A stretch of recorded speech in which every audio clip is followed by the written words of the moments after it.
Est-ce que tu me vois? Est-ce que tu m'entends? Je te vois, je t'entends, mon frérot. Okay, so let's set up the thing to be ready like this. And we are live. Hello, Arno. How are you? Hello, Jerem. A bit better than yesterday. Maybe people will hear that my throat is not living its best life today, but we need to be there for MultiversX. Definitely. Always Especially there. now that you have turned back to your original self, Actually, I think I went back. I fall again. So, welcome everybody to this very new edition of GM Web3 MultiversX, a special edition dedicated to this ecosystem. We will speak about everything that happened these last days. And first and foremost, I would like to thank our main sponsor of this show. It is Hatom Protocol. It's the leading lending, borrowing, and liquid staking platform on MultiversX, and they are offering $25 in their token during the show. And to be eligible, you just need to share and quote tweet the link of the X space with saying what you think about GM Multiversix, but also about Arno or me. Any you can say whatever you want. Just Uh, burn Jerem, burn him. um, and yeah, we are live on YouTube, Twitch, and X, and you will be able to listen to the replay of this show on every podcast platforms and on YouTube. So please, guys, feel free to like, to comment, to activate the bell, to rate the podcast if you're listening to in a podcast, and to share and repost the X link. It's very important for us to be sure that what we say and what we show and the guests that we receive and so on are broadcasted even outside of the MultiversX ecosystem. That's the way. That's the spirit.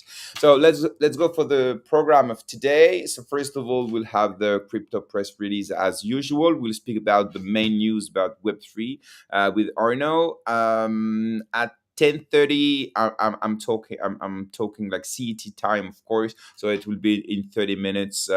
We'll be receiving the co-founder and CMO of Inspir, a project that I think you already know on MultiversX, and will try to know what happened since they came last time. It was 1 year ago.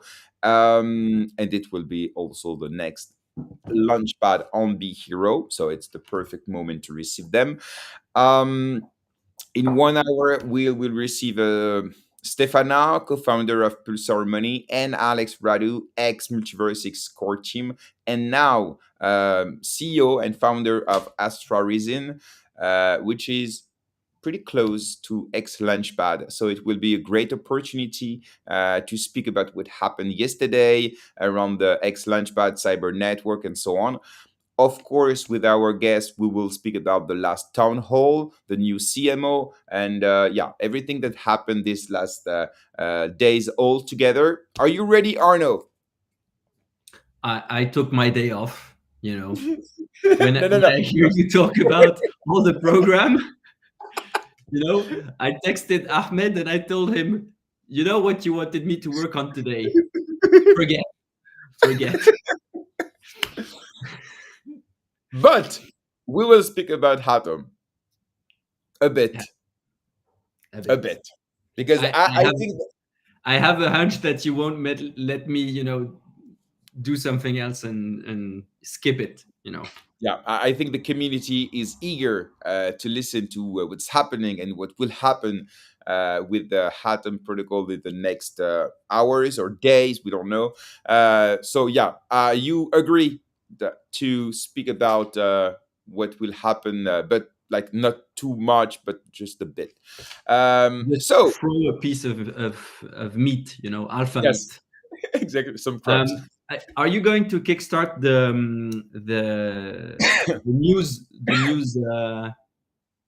news column that we usually do? Yeah, now. Okay, so I have a counter proposal for you to start. Like, I don't know how many people are looking at us right now, but I think it's always important to start your day feeling good. Yes. You're right. So there's several ways to feel good. One of the ways is to look at someone who is feeling really bad right now, so it makes you feel good. And this morning, I'm gonna, the vibe is to share personal things now. So because of the podcast that the guys from MultiversX did, so I'm going to share with you what is currently happening to my girlfriend, and she's having just the worst time ever. So she was late because she's usually late, and she had to go to the other end of Paris. So she just texted me this 2 minutes ago. I wanted to take a cab to win time, but it's disaster upon disaster. Pocho, so Pocho is our dog, just vomited in the cab. So this is usually the nightmare of a cab driver, is having a drunk person who vomits in your cab, and then level 2, a dog vomiting in your cab. So dog vomiting in the cab. Around Paris, you have a circular street that is called the Périphérique that can make you go around Paris quicker. This is closed. Then the place in Paris where we live is crowded. So basically, yeah, she's not moving and she's having a horrible, horrible start of the day. So yeah, I hope now you feel good. I And think we yeah, you can do. start the news. I I wrote something. Cyberpunk network going away. Everything's fine, actually. Everything's fine. Okay. Yeah. So good luck to your girlfriend, Laura. Laura, I licked her name here. you Okay. licked her So let's name. go. Let's go for the press review. So many things happened these last days. Hello, Pepiamine. It's been a while. So first of all, Tesla for the Who's first time. Tesla? Is it Tesla You or see, I don't know. Tesla looks good, but Tesla is okay. who's Tesla? is I don't. Tesla is okay. Tesla. okay. Tesla. You know the electric cars Yes. from our friend Elon Musk. Yes. For the first time, they moved their Bitcoin. All of them. Do you care or you don't? Oh yeah, I care. Well, wait. How much do they have? 11,509. Okay, I It's care. around $770 million. I care. What did they do with it? They just moved that. They transferred them They to didn't transfer it to my wallet. I can assure you that. actually not yet. For the moment, they transferred them to, I think it was like 12 addresses, new addresses.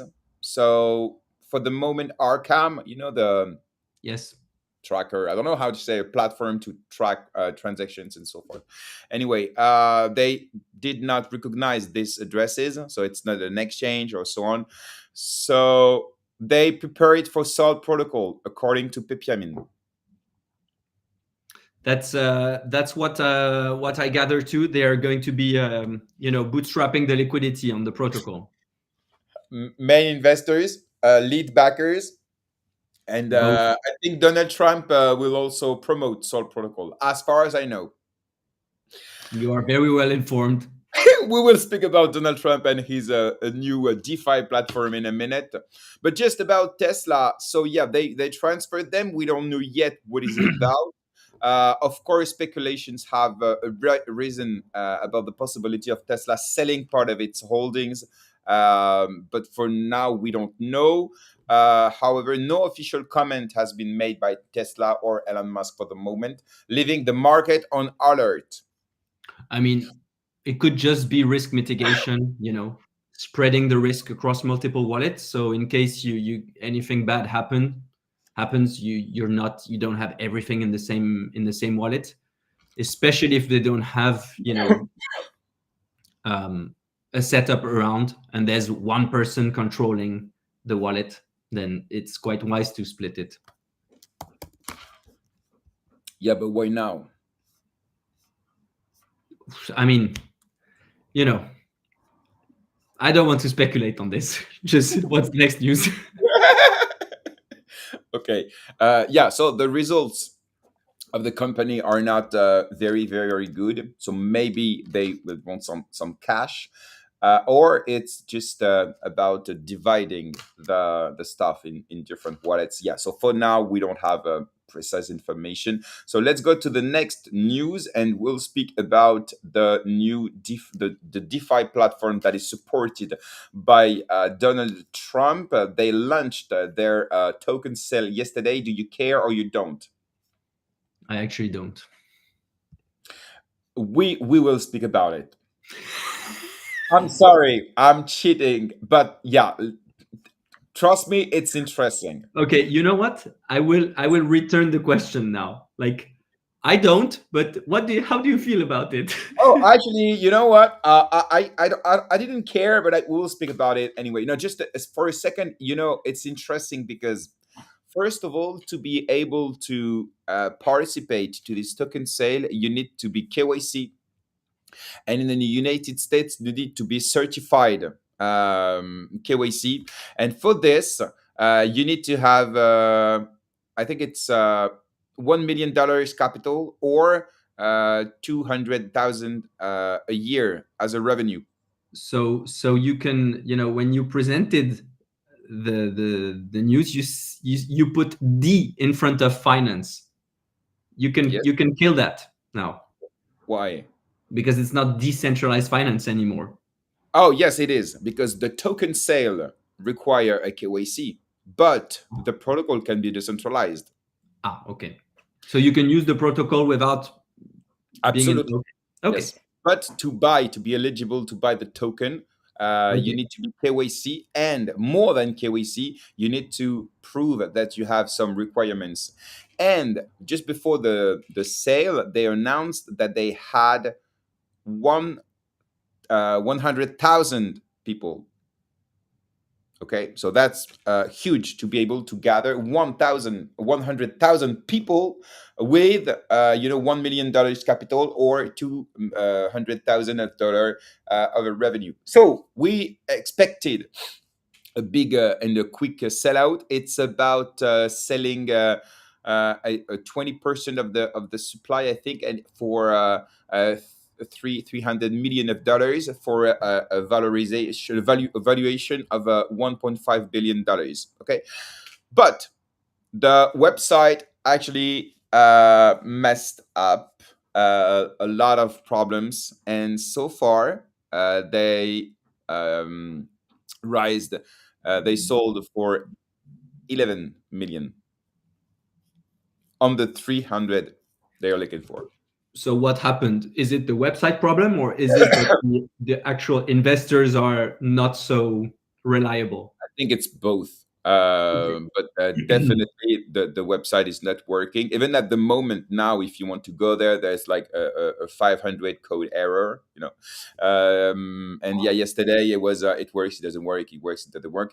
And yeah, so it doesn't work that well. But you know what? The NFT collection did not sell out very well. The cards too, the watches too, the ICO there too. So actually, it's a lot of communication, but actually, I think this plus this plus this, it makes a lot of money, of course, but they never sell out for month the different crypto initiative by Donald Trump. So yeah, we'll see what will happen. But And rise, Yeah, go. What is the decentralized finance platform about? What is the product about? Like, Oh, yes, it will be very simple lending, borrowing, and stable coin operations, and it's built on Aave. very No, simple. I mean, this is not innovative. This is not. I Ah, think this is something that we already have many times, and it's built on Aave. So the first version will be like just a copy of Aave, but all fully right. compliant and supported by Donald Trump. Okay, that's the pitch. Okay, that's all right.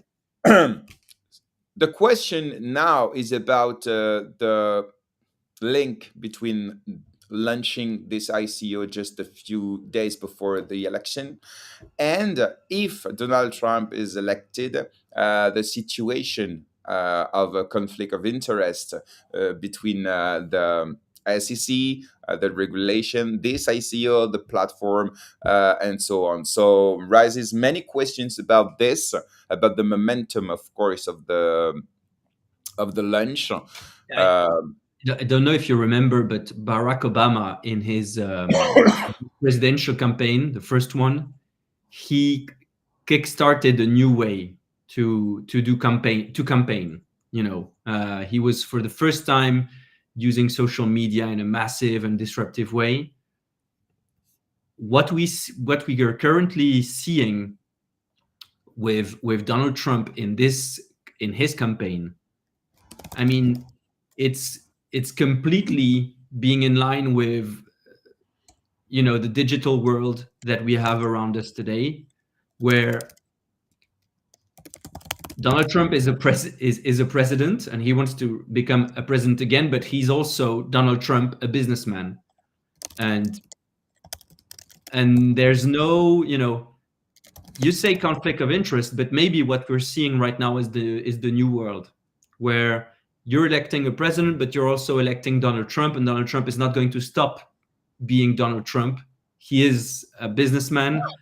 There's opportunities around him, around his audience to monetize it, and he's shameless about it. He's just going to do business. So I think that for people in Europe, for us, it's strange because this overlap between politics and business is something that we don't look in a very kind way. I would say we very very quickly talk about conflict of interest, but maybe for Americans, they don't have that problem. So mm. And I just saw that our new CMO on MultiversX just quote tweeted the declaration, the statement of Donald Trump announcing the launch of the token sale. And he says, so putting aside any political bias, it has to be good news for a potential US president to promote blockchain. And it's a question. So, what do you think? it's absolutely true. If we take everything aside, look just at the past 6 months with Donald Trump. He's been to the Bitcoin conference in Nashville. He's repeatedly engaged with crypto bros. He even showed that he understands or at least knows the crypto culture many times. He's launched products directly or indirectly. I mean, this is bullish for blockchain technology because if he's elected tomorrow, there's no way that is not going to accelerate the adoption. No way. Especially, he Definitely said on the first day I'm elected, I'm going to sack Gary Gensler. I mean, it's insane. It's insane.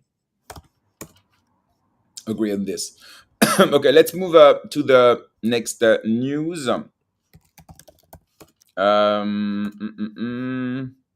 No, so okay. Yeah, Donald Trump leads polls against Kamala Harris, according to Party Market. So it's not just by interesting to say that.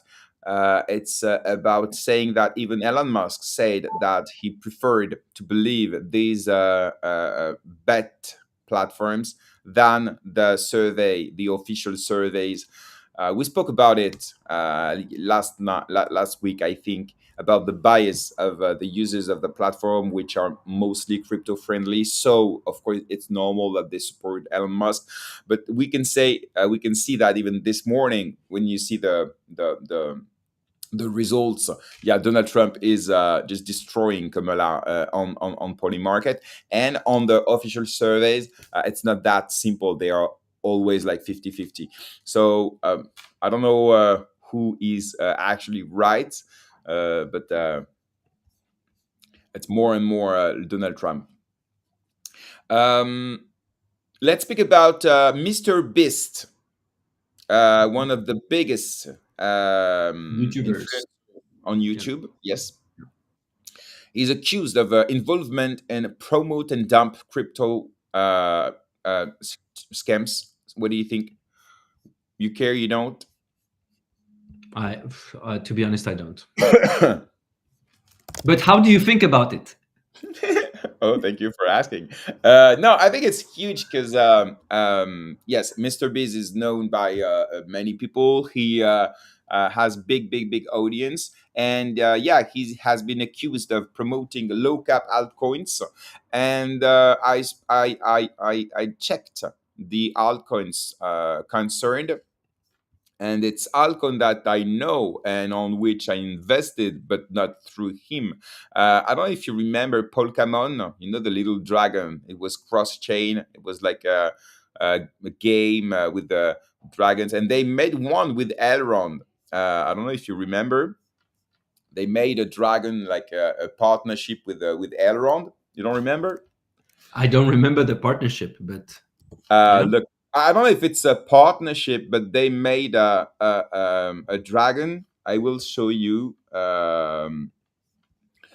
Wait a second. They targeted the Elrond ecosystem. That's what you're Yes, saying. definitely. But they did with a lot of different Yeah. ecosystem. But they did one with Elrond. Look, and the dragon was amazing, by the way.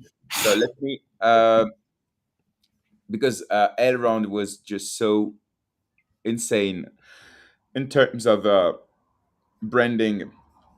Look, Oh yes, I remember. yeah, Yeah, I remember this. was very cool.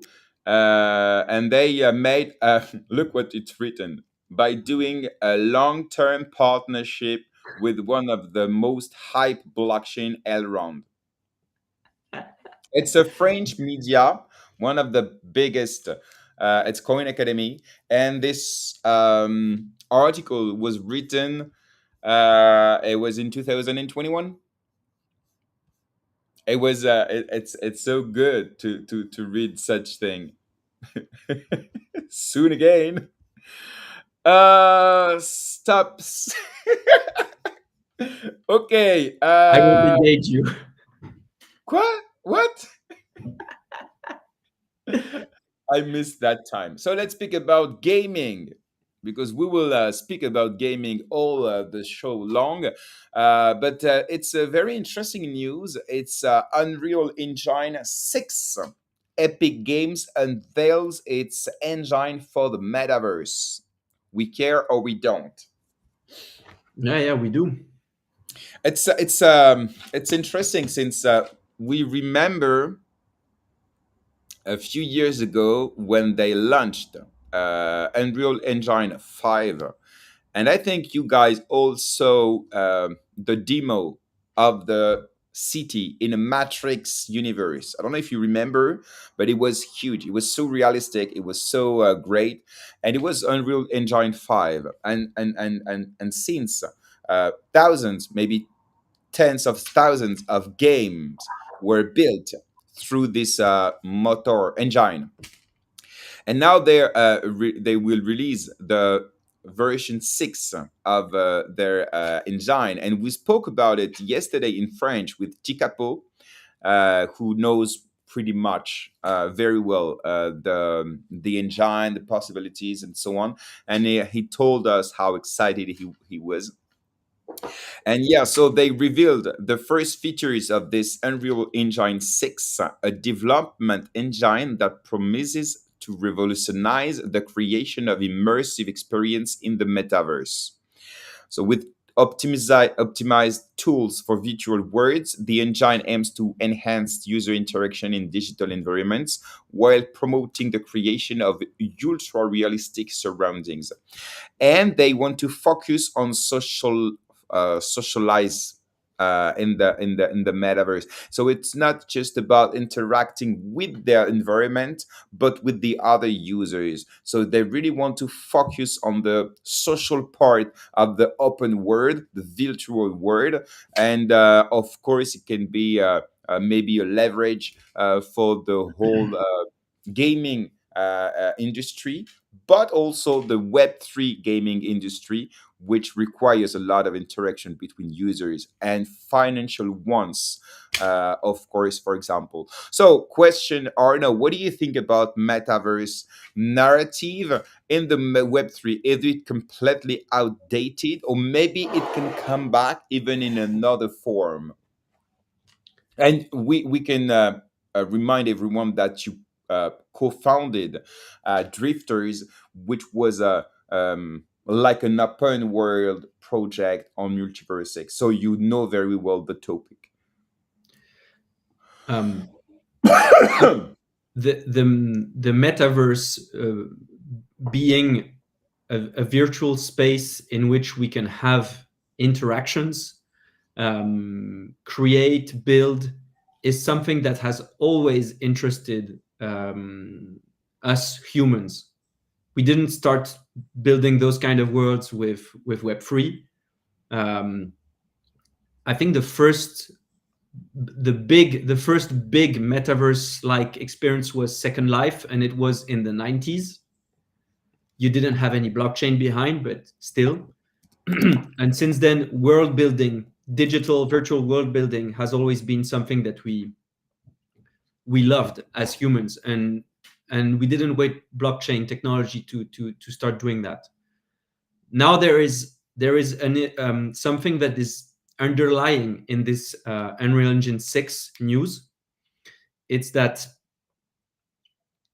through artificial intelligence and the computing resources, the computing power growing, there is a massive shift that is going to occur in the video game industry, where I would say in the next 10 years, the cost and the expertise needed to create games is going to reduce dramatically thanks to AI.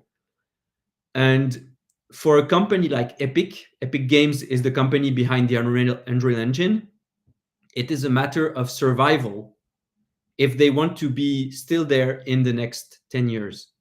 Because you're not going to need big studios to create AAA games in 10 years. Today, a AAA game, you have teams of 300 people working behind.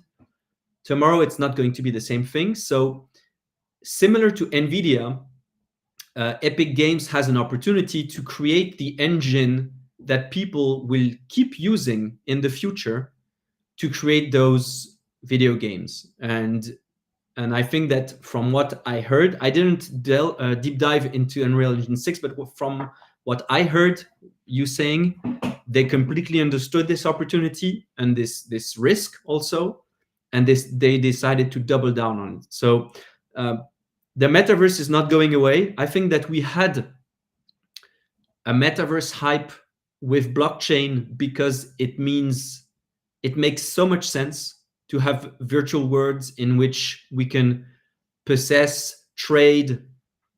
It makes so much sense, but it was maybe a bit too early. But it's going to come back 100% once the cost of creating those worlds will go down.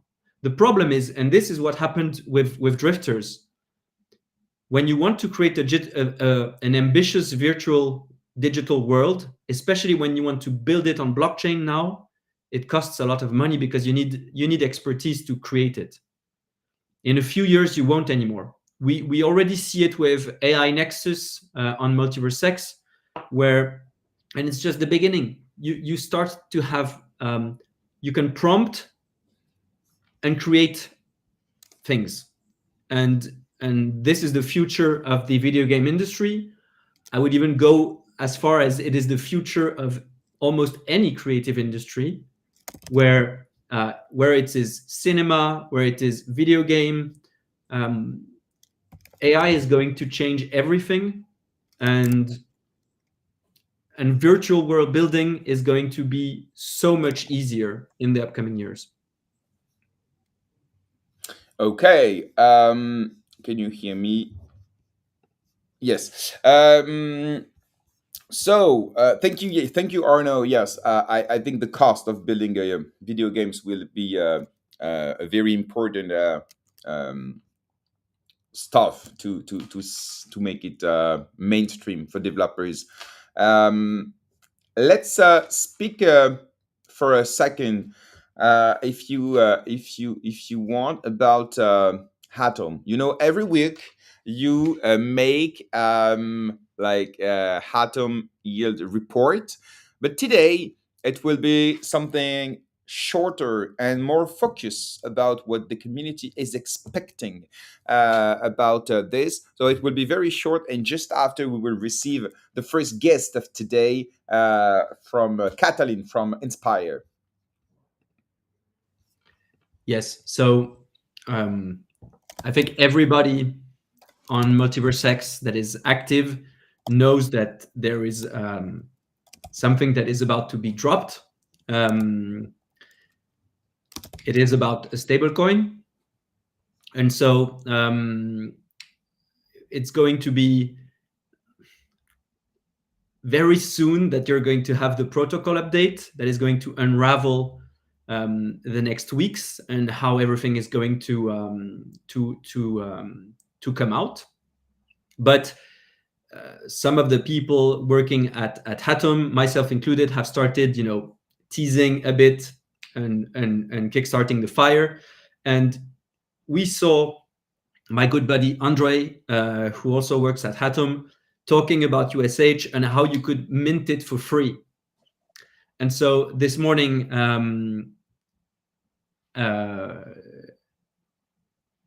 hi Catalin. This morning, GRM told me, hey, you need to talk about this, because otherwise, what are we talking about? This is the real stuff. So yes, I'm going to talk about this way to create USH. So USH is the upcoming decentralized stablecoin that Hatom protocol is going to launch on MultiversX. It is highly expected for various reasons, but I'm not going to deep dive into this morning. But what I'm going to explain is you will have two ways.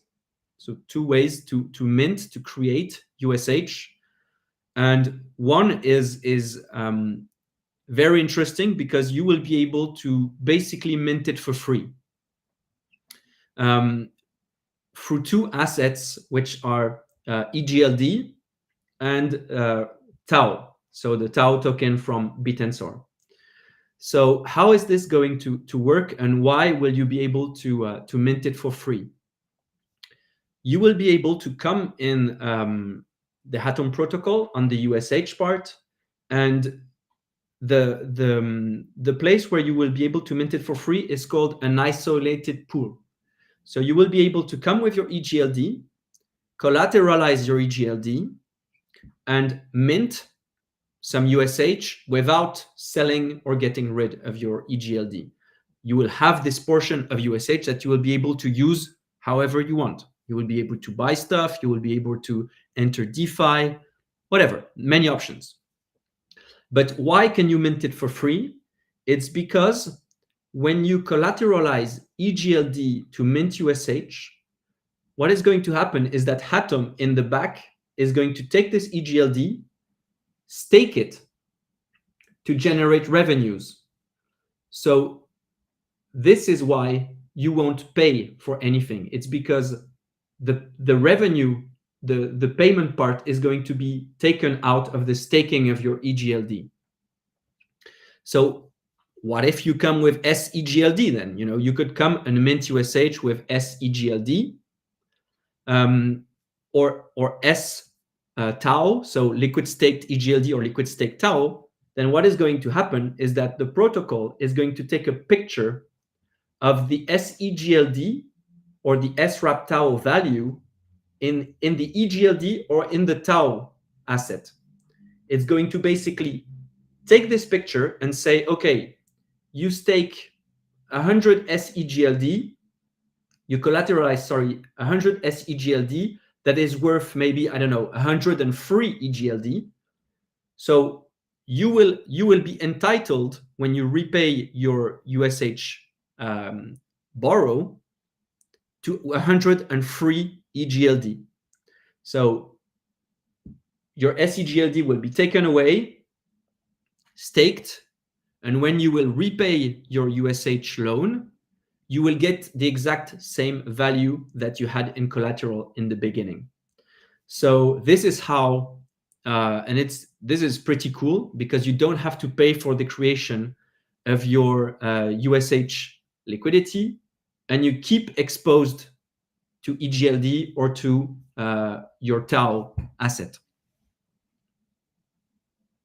So there you have it, GRM, a big alpha. That's amazing. Thank you very much, Arno, for this. I think we will speak about the Booster V2, the V2 of the platform, the new stable coin during this next weeks Yes, all we will. together. Yes. And thank you very much for this first update about what will happen. And we receive the first guest of today, Catalin from Inspire. Hello, Catalin. What's up? Hey man, good morning. Good morning. Good Doing morning, great. Catalin. Can you hear me well? Yes, it's fine. Just wanted to be sure because so you're a co-founder and CEO Inspire. That's right. Okay. The LinkedIn is not updated. I realized that. I was the CMO of IBM in Central Europe. That was my last corporate job I had. It's on Uh, Twitter. On Twitter, all definitely. right, When I checked your Twitter account, I saw on the bio Chief Marketing Officer, EBM, and IBM, right. and so there's nothing about Inspire in your bio. So I made the confusion, but now it's clear. You're co-founder and CEO of Inspire. So what's up? How are you, Catalin? What? I mean, what's up? How are you?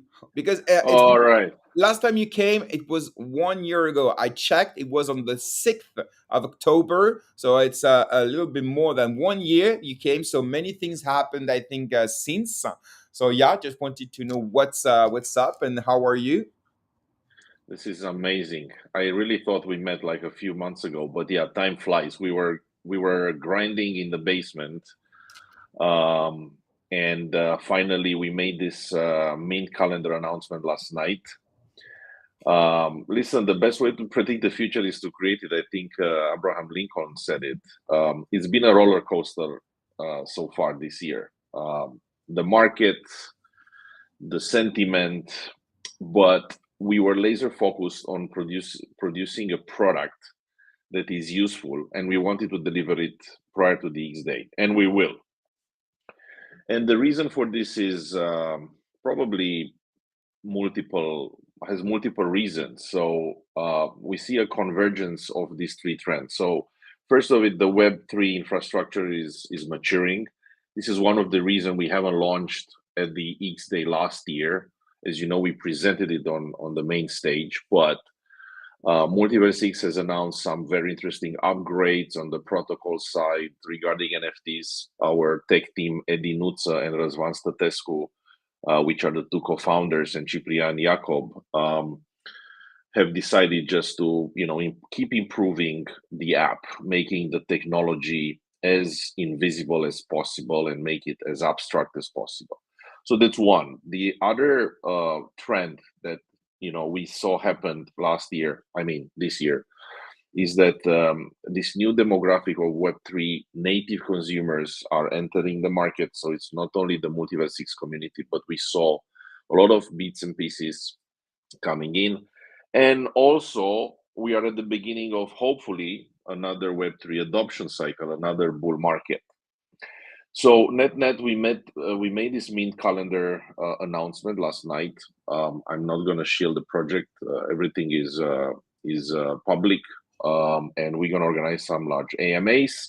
We have some surprises as well. We partner with some KOLs from outside MultiversX, just simply to get some refresh blood.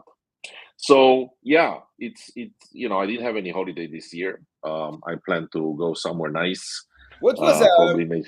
what was the biggest obstacle that you met? Was it about the market? Was it about the tech? Was it about the regulation? Was it about what was the biggest that you struggled the most? Look, you're fully right. So probably you listed most of the startup risks. So here is, in my view, the startup risks in theory. One is the founders' risks. So people need to stick together no matter what, and things went well, luckily. The other one is the We product can market. remind everyone that you guys are two co-founders, two or three. I Four. know two. Oh, four. Okay. Yeah. So Ciprian Jacob, you met him in Paris together with Yes, me, a and very then good we have guy. Very nice. very, very, very good guy, very skilled. He's the co-CEO. We are balancing our work very, very well. Spend more time than with my wife, to be honest, together. Not the same Eddie time, Nutz, I hope. yeah, no, I mean, I'm sleeping with my wife, Okay. and I'm on Zooms with him because I'm based in Prague. He's based in Bucharest. And then Okay. Eddie Nutz, he's our CTO. Eddie Nutz is the CEO and founder of Valid Blocks. He's very close to Mhm. the core team. Very, very skilled guy. And then Razvan Statescu, who is the co-founder of Giants and many other things, CoinDrip. He's the chief architect. He's the master of the blockchain. So the founder's risk is always in any startups a risk. So when a VC looks at the startup, and believe me, a Web3 startup is a startup with risks on steroids. It's much riskier. The other one is the product market fit. The other one is the time in the market. Are we early enough? Are we early? Are we too early? Are we too late? Then there is a financing risk. You run out of money. Goes without saying that we funded this project with our own money, in our own time. We didn't count the time. Obviously, we spent so much time on it, but it's real money from our own savings. We could have bought memes and way the moon, but we truly believe we want to make blockchain technology more accessible to everyone, and therefore we create this wallet-centric relationship with client. And the truth being told, we got very, very positive feedback from all these retailers, from MasterCard, from many other people. So and as a founder, so this is another risk. The other risk is obviously the market risk, right? This is Web3, so it's always the ecosystem, the community risk, and you see the mood of the people was up and down. But as a founder, you got to be stubborn on your vision, but very flexible on the details. And I think we've been doing this very, very well. And I'm saying it often as a joke, but if you chew enough glass, you learn to like the taste of your own blood. So we became much more resilient, and yeah, here we are. Catalin, So I to have a answer to question you, for you. to answer, I haven't answered your question. What was the biggest? I don't think we Uh, had the biggest, but we had technology challenges, which we fixed. We had financial challenges, which we fixed. I mean, suddenly you get a bill from your lawyer, and that is, a tremendous amount of money. Or the legislation changes. Mika comes with surprises, things like that. So I think we had a challenge every month or every other week, but we are still standing. Sorry, what's the question? yeah. You mentioned several risks that are, as you said, the risk that every startup founder faces at some point. But from hearing your team composition, I would like to have your take on another risk that I see for your company.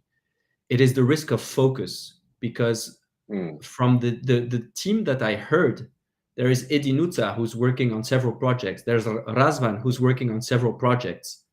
How Correct. do you guys keep focused on Inspire, and what is the incentivization structure to make you want to keep pushing to build it? So first of all, we are all equity partners. All right. We started like this from the beginning. This was dealt very easily up front. The other one, these people are very disciplined. So Eddie, like myself, have 3 kids each. You need to be very, very tight on your schedule, on your calendar. For me, discipline is easy. I work for a very large corporation. It ain't different from what I'm doing right now. You have to be very, very focused, very disciplined. And so I'm setting a very clear management system, and I don't want to, praise that management system is better than none. That's debatable, but this is how we function. So we have, 3 stand-ups per week on tech. We have 2 stand-ups per week on marketing. We have strategy meeting once every, and we keep those schedules very, very tight. So we don't waste time. If we don't need to spend 30 minutes on a topic, we close the call. Nobody's late on these calls. Everybody shows up at 00, and we end up at probably 25, not 30. So we learned ourselves. We didn't know each other. I mean, I knew Ciprian because we were involved in different other crypto projects on different blockchains. But I met Razvan, and we become friends for life. Eddie, friends for life, and we simply have respect on each other's time. When we go grab a beer, we grab a beer, but we need to fix a thing, we fix a thing. So it's not of a problem. We are all multitasking. We are looking after our families.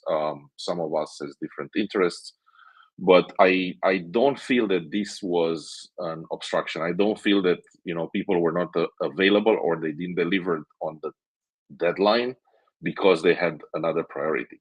They are simply very, very good executors, very good runners, very good performers, and this is what makes us stick together. All right. Yeah, thank you. It's important. Definitely. I would like to speak about the upcoming launchpad.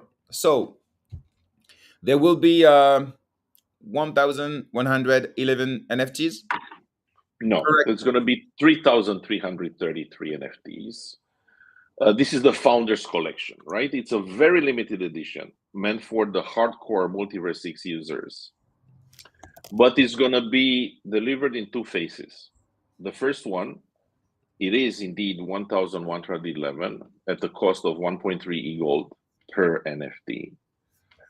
Once this is sold out, the second phase is started, and that's 2,222. The difference, which is slightly more expensive at 1.4 e-gold. So you need to understand what is the Founders Collection in the first place. Remember, Fire is your everyday payment app for cashback. You just earn cashback while making your everyday purchases. And of course, we also pioneer some digital community space with the virtual lounge space. So we offer this unique blend of digital collectibles and immersive experience, but I'm not going to go into detail. The detail is that the Founder Collections gives you instant access to the app and all the cashbacks associated. And these are very, very strongly negotiated cashbacks. I give you examples, and I don't know them by heart, but it's around 10% at IKEA. 10% is a lot. 10% at Starbucks, 6.5% at Carrefour. I think 9% at Hervis. I don't want to do stupid. And Catalin, sorry to interrupt you, but this is everywhere in the world?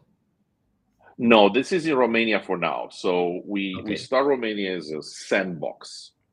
And I can tell you what's the benefits for people which are not shopping in real life in Romania. There are advantages, such as discounts and referral benefits. So the Founders Collections give you instant access to the cashbacks.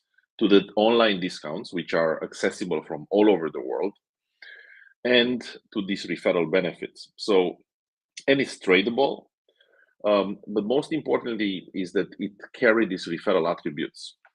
Now, we don't build an app for 3,333 people. And we know that some people are going to buy more than one, will buy 5, 10, whatever. So our intention is to create an app, and I advise you guys to look at the product called Kai, which is built on the NEAR protocol in Asia. We are not copying that because we are fundamentally different, but I want to have you guys have a look on what Kai on NEAR protocol can achieve in terms of adoption. How do you spell of, it? Just I will put it in the comment. Just give me just 1 sec.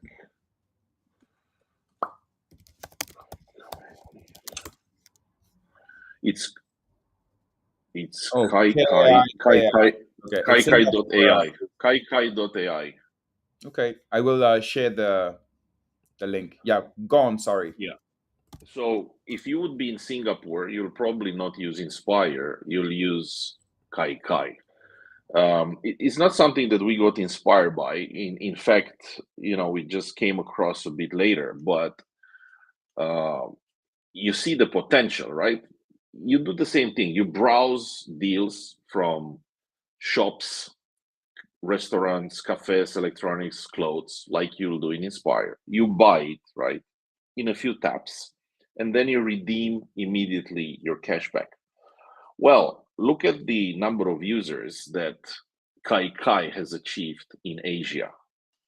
It's an enormous number. Now, I'm not here to talk about Kai, but just to give you a little bit of what we had in mind. We just don't want to onboard 3,000. That would be a failure if we just onboard 3,000 people.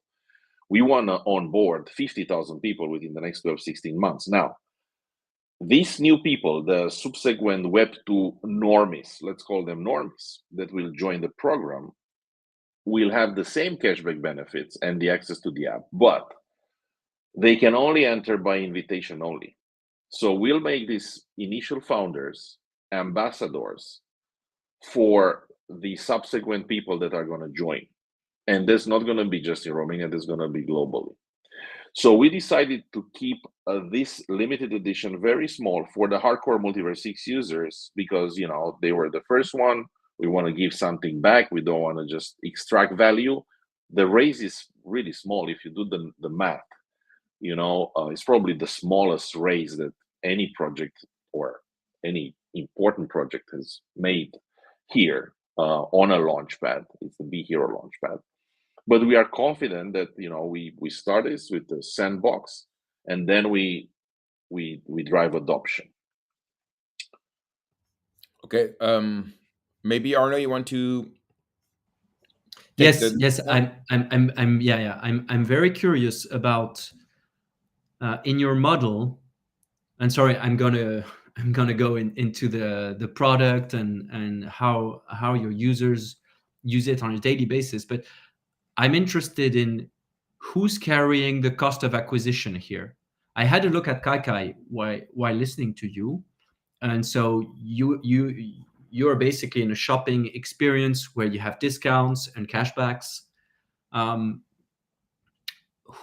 This is a way to attract clients. Who's carrying the cost of acquisition? If that makes sense to you. Yeah, it's a mix. It's a good point. Listen, so it has to be network effects. We're gonna put marketing behind this to push it forward, and you'll see the details from the referral program. So the founders will be ambassadors, but it's not like we're gonna sit back and wait for that to happen. We'll connect with large influencers within and outside of MultiversX, and my take is that we need to bring new influencers here. No disrespect, I think what you guys are doing is amazing, and you need to keep the drum beating loud and louder. But I think we need some to join new forces, and we have already a pipeline. We're going to announce somebody next week already, and probably on a cadence. and we'll have a marketing campaign. You know, we don't have a ton of money to throw. I mean, but we'll have the retailers promoting. We'll have, you know, I'm gonna be next week on a stage called Impact 2024, sponsored by MasterCard. So in fact, it's a MasterCard event run by somebody else. And hopefully we're gonna get the attention of these very, very large, you know, MasterCards of the world or Visa of the world to promote it to their banks, to their banking partners, to attach it to their credit card, and then to explode it. So this is, and it's a chicken and egg. If we don't launch it, MasterCard wouldn't start doing that. Okay, we had, you know, significant discussions with MasterCard. Of course, these are confidential discussions, but the fact that, you know, I'm talking, you know, on a startup scene next to FinTech OS and FlowX AI, which are two of the Romanian unicorns. Check them out, FlowX AI and FinTech OS. I'll send you the details. I'll text you the details. Shows you the interest that the big companies of this world, the big, you know, retailers, the big fintech institutions have in this technology.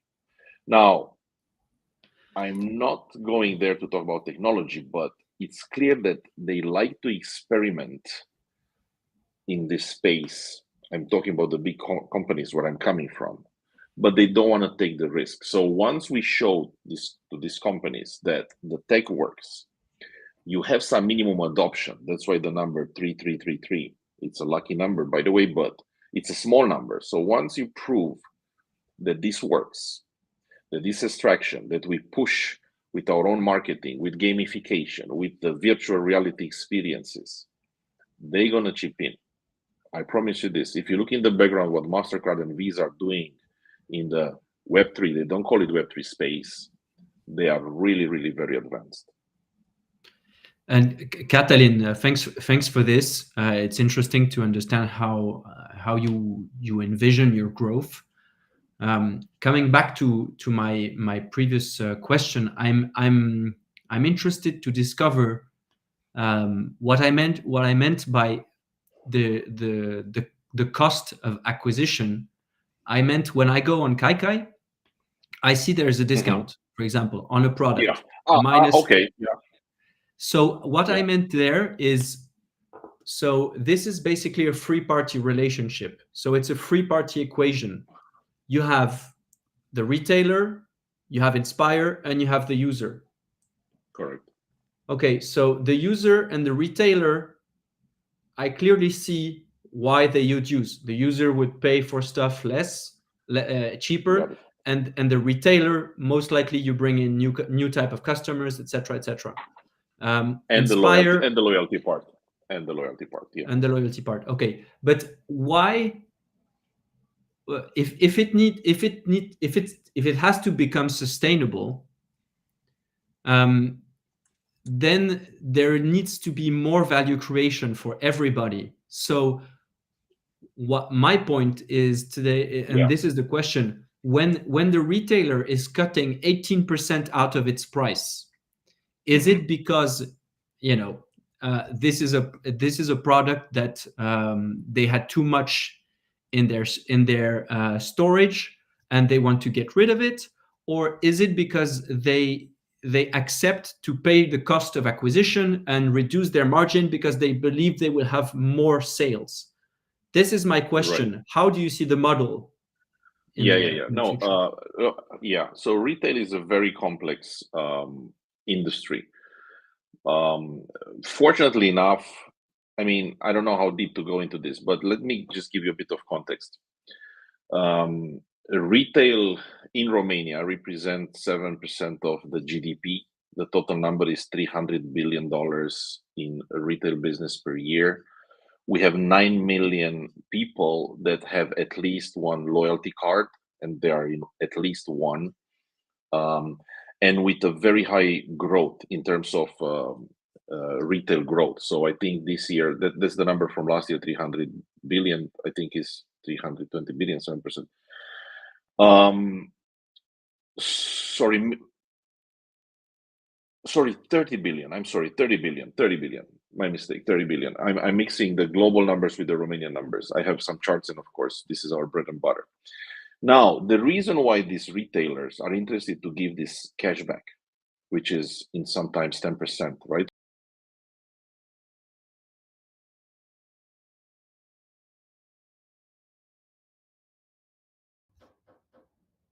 We lost him, Yes, I believe so. or he decided to stop moving. And then he's very good. And it's very strong. We lost Yeah. you, Sorry. Catalin. Now we Yeah. I realized. So the reason why they give just it, to be clear, guys. I'm sorry to interrupt. Just we will have like 5 or 10 minutes max left, and we still have 3 topics to speak about. So please, make short answers, and please short answers and questions. And by the way, we also have 2 questions in the comments. I would like to ask you. So please, focus yeah. and Yeah. Sorry. Okay, I'm gonna thank you keep it very short. much. So the cost of onboarding is carried by the retailers. They give us sort of API based vouchers. So we have signed contracts with the 16. The reason why they pay you because we pay them in advance. So we sort of finance them. Instead of them financing with the bank, they finance with me. I buy, for instance, 100 vouchers in advance with a cashback. This is how it works. And these are, binding contracts, long-term contracts for cashback. This is how it works. This is an industry practice. I hope this answers your question. So again, they So offer you 10% pay. or So you pay 6%. for the discount, basically. No, yeah, they offer the discount, but I need to buy in advance. And then I need you to have a buy in platform on which you sell. exactly. I resell them. Correct. I pass them on. I pass them through. So we convert them. We tokenize that, and we send them on. Yeah. Okay, but my question remains the same then. You pay for it, but do you pay at a discount and you price it a wee bit higher so you break even? Yes. Yes. Or I'm keeping. It's the other way around. I'm passing on the discount. So if IKEA will offer 10%, they probably offer 11%. I keep 1% to cover my costs, and the 10% I'll pass on to the customer for adoption. That's the business model. okay. So you are always sourcing retail we need opportunities. to move on now. No, I'm sorry. Yeah. We Yeah, are Yeah. but this Correct. this was very interesting. So I know thank it you, is. GRM, I know it is, but and thank you, Catalin. I'm really sorry, but we have interesting questions from the community, and I still have 1 or 2 topics I would like to speak with you. So yeah, my bad. Um, so we will start by the questions from the community. So please, Catalin, answer very short, Yeah. if it's So the possible. answer is we No, have two first I phases. will I will read the first one and after the second one. So first, I want to ask how the marketing for Web2 users will look like. Inspire will be promoted on TV, radio. So I'll let you answer this Yeah. quickly. So we had a campaign back in August, I think, in shopping malls. So next to the shops, we promoted Inspire as a payment passport. That went well. That worked like a pilot, and we intend to promote it. Now we haven't made plan on TV, radio. This is very expensive marketing, and we don't have that kind of money as of now.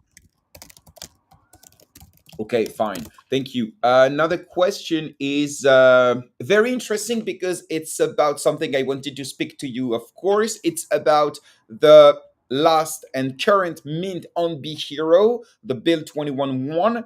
I received the founder during an AMA a few days ago, which was very interesting. The project is relevant. It's legit. It's in my opinion interesting, but we can see that it doesn't move the crowd, we say in France.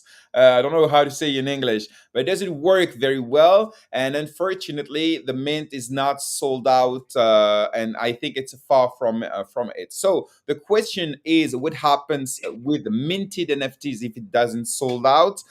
do you still launch the app? And the third question, which is very close, is how do you expect the mint will occur, especially after what's happening with Build 21? Saying, of course, the two projects are completely different. Yeah, But yeah, I think it's something that you thought about with the Be Hero team. So I'll let you answer it. sure. So we that's why we have two phases. So the first phase is 1111. If we sell that out, we launch the app. If we don't sell that out, we don't launch the app, and we're going to think of a different way of raising funds. I don't believe we won't sell all of it, to be honest, the 3,333. I think, we still have a power to sell out, What's this the number. price per NFT? I don't know if you 1.3. 1.3. 1.3. So it's about $40. Yeah, take or leave. Yeah. Okay. So the answer is, if we sell out, and we really hope we sell out the both phases, but if we sell out the first phase, we launch the app.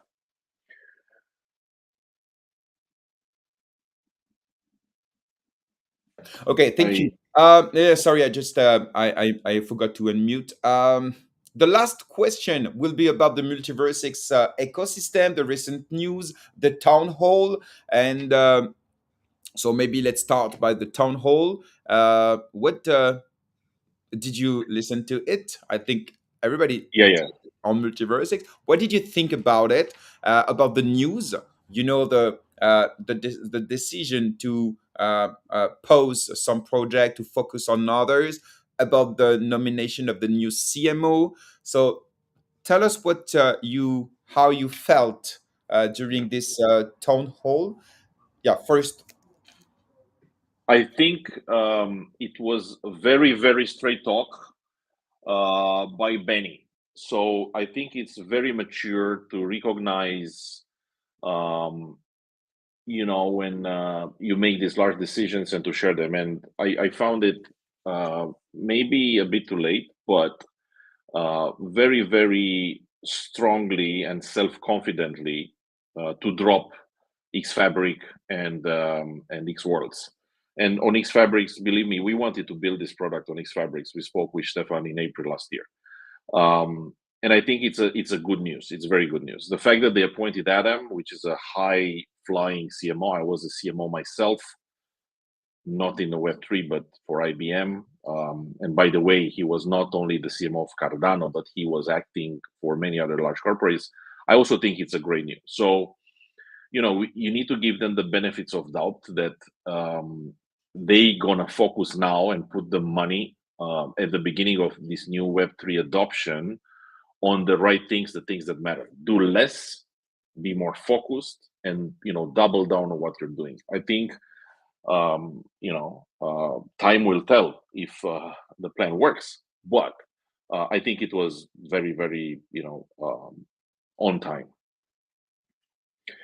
So here's the thing. My personal thing is, I told you I worked with other blockchains before. Yeah, I worked with BNB Chain, with Polygon, with Engine, with the Immutable, and the world is not rosy anywhere, right? And there are ups and downs. Look at Polygon. Polygon is nowhere now. So I think it's a sign of maturity. It's a sign of courage, and I think we all should back these people up because they are building something really useful. Okay, I think we agree on this. And the last question for today is about it's been 1 year and a half that you're on MultiversX around.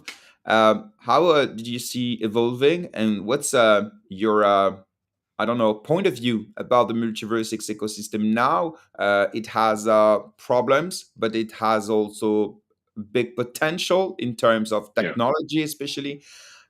So I don't know, like, Yeah, I what? think it's slowed down. It's the interest slowed down, and one of the reasons is maybe it's too Romanian centric. I wish we would be more international. But I think it's normal, except with the new layer ones like the Sui, like the Say, like these guys. But if you look in some places during the bear markets are very, very hard. And for those of you guys that don't understand that this is how this market is, we want it or we don't. Adoption is going to take, in my view, in my books, another 7 to 10 years. This is exactly like cloud computing replaced mainframes and on-prems. It didn't happen overnight. It still happens now. How many people have their technology on-prem? How many went to cloud? How many are going to move to blockchain? It's going to take time, and these 4-year cycles, you'll always see ups and downs. And yes, it was a downward trend, and we really hope it's going to go up again. And I'm fully confident it's going to go up again. I mean, let's bet on a champagne in Paris that this is going to go up again. We have a last question from a member of the community, Mentor, and it's interesting. 'Cause I thought to ask it, but I forgot. So thank you, Mentor, for this. Have you thought about using X Launchpad to raise the funds and get the attention needed for the project? And if so, what was holding you back to apply, or did you even apply? Look, to be honest, we have a very good relationship with MultiversX at all the levels. We have at least 3 Telegram groups. We personally are very close to Danny Sherp, who is the BD leader, with Alex Radu, who's going to go next,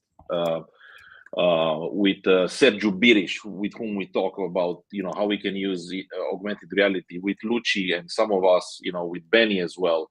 So we did have this conversation. Now, the X Launchpad is meant for larger token sales and not the NFT sales. So we understood this, and we have their full support. I mean, you'll see from a communication standpoint, we're going to be on stage, 2 of us, Eddie and myself, in Munich.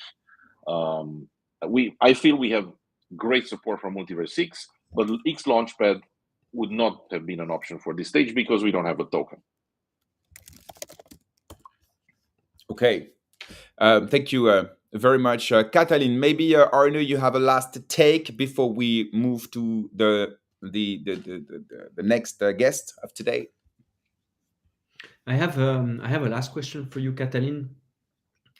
Initially, when we talked about Inspire, you depicted yourself as a loyalty, product, and. Yeah.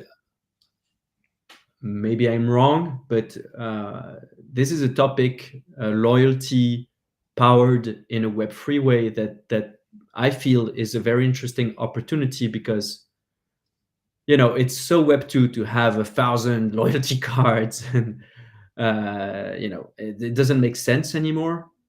And is this something that you're still interested in capturing and doing in the future? Or is this shift moving towards what you're doing right now, what you want to do? No, it's a very good question, Arnaud, and I wish I would have more time to explain this, because the attention span of people in general, no disrespect about Web3, is that it's very hard to explain a large concept and people will remember it. So we said, okay, let's eat the elephant in pieces. What we offer first is cashback, which is the major thing. So people understand that. But this is a roadmap. I mean, we are all offering a wallet-centric relationship with the clients, right? We use hyper-personalization for them. We use real-time blockchain data to create highly personalized and automated user experience.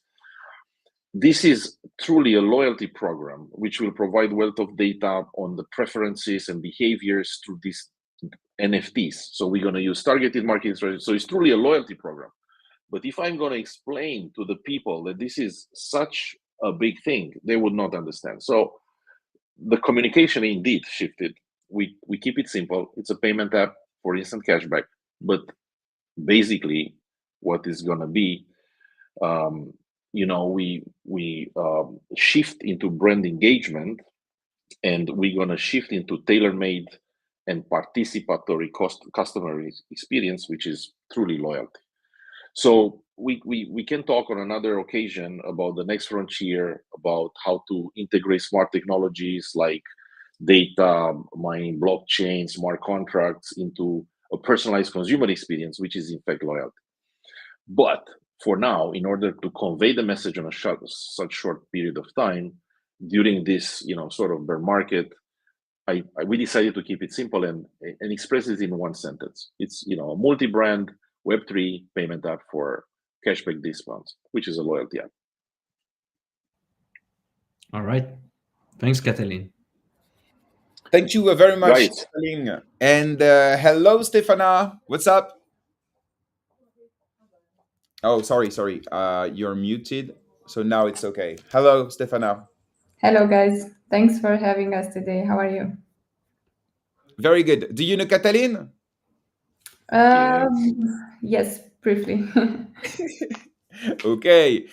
Before we start together, Stefana and Alex will join us normally. Catalin, thank you very much for coming this morning on GM Web3 MultiversX. And thank you for supporting GM Web3. It means a lot for us to have your support. And like every Wednesday, you were offering $25 in USDC to one of the viewers today. And to be eligible, you just need to tweet the space link, and at the end, I will do the draw like I always do. So yeah, thank you very much for your support, Catalin, and good luck for the mint and for the next steps of your project.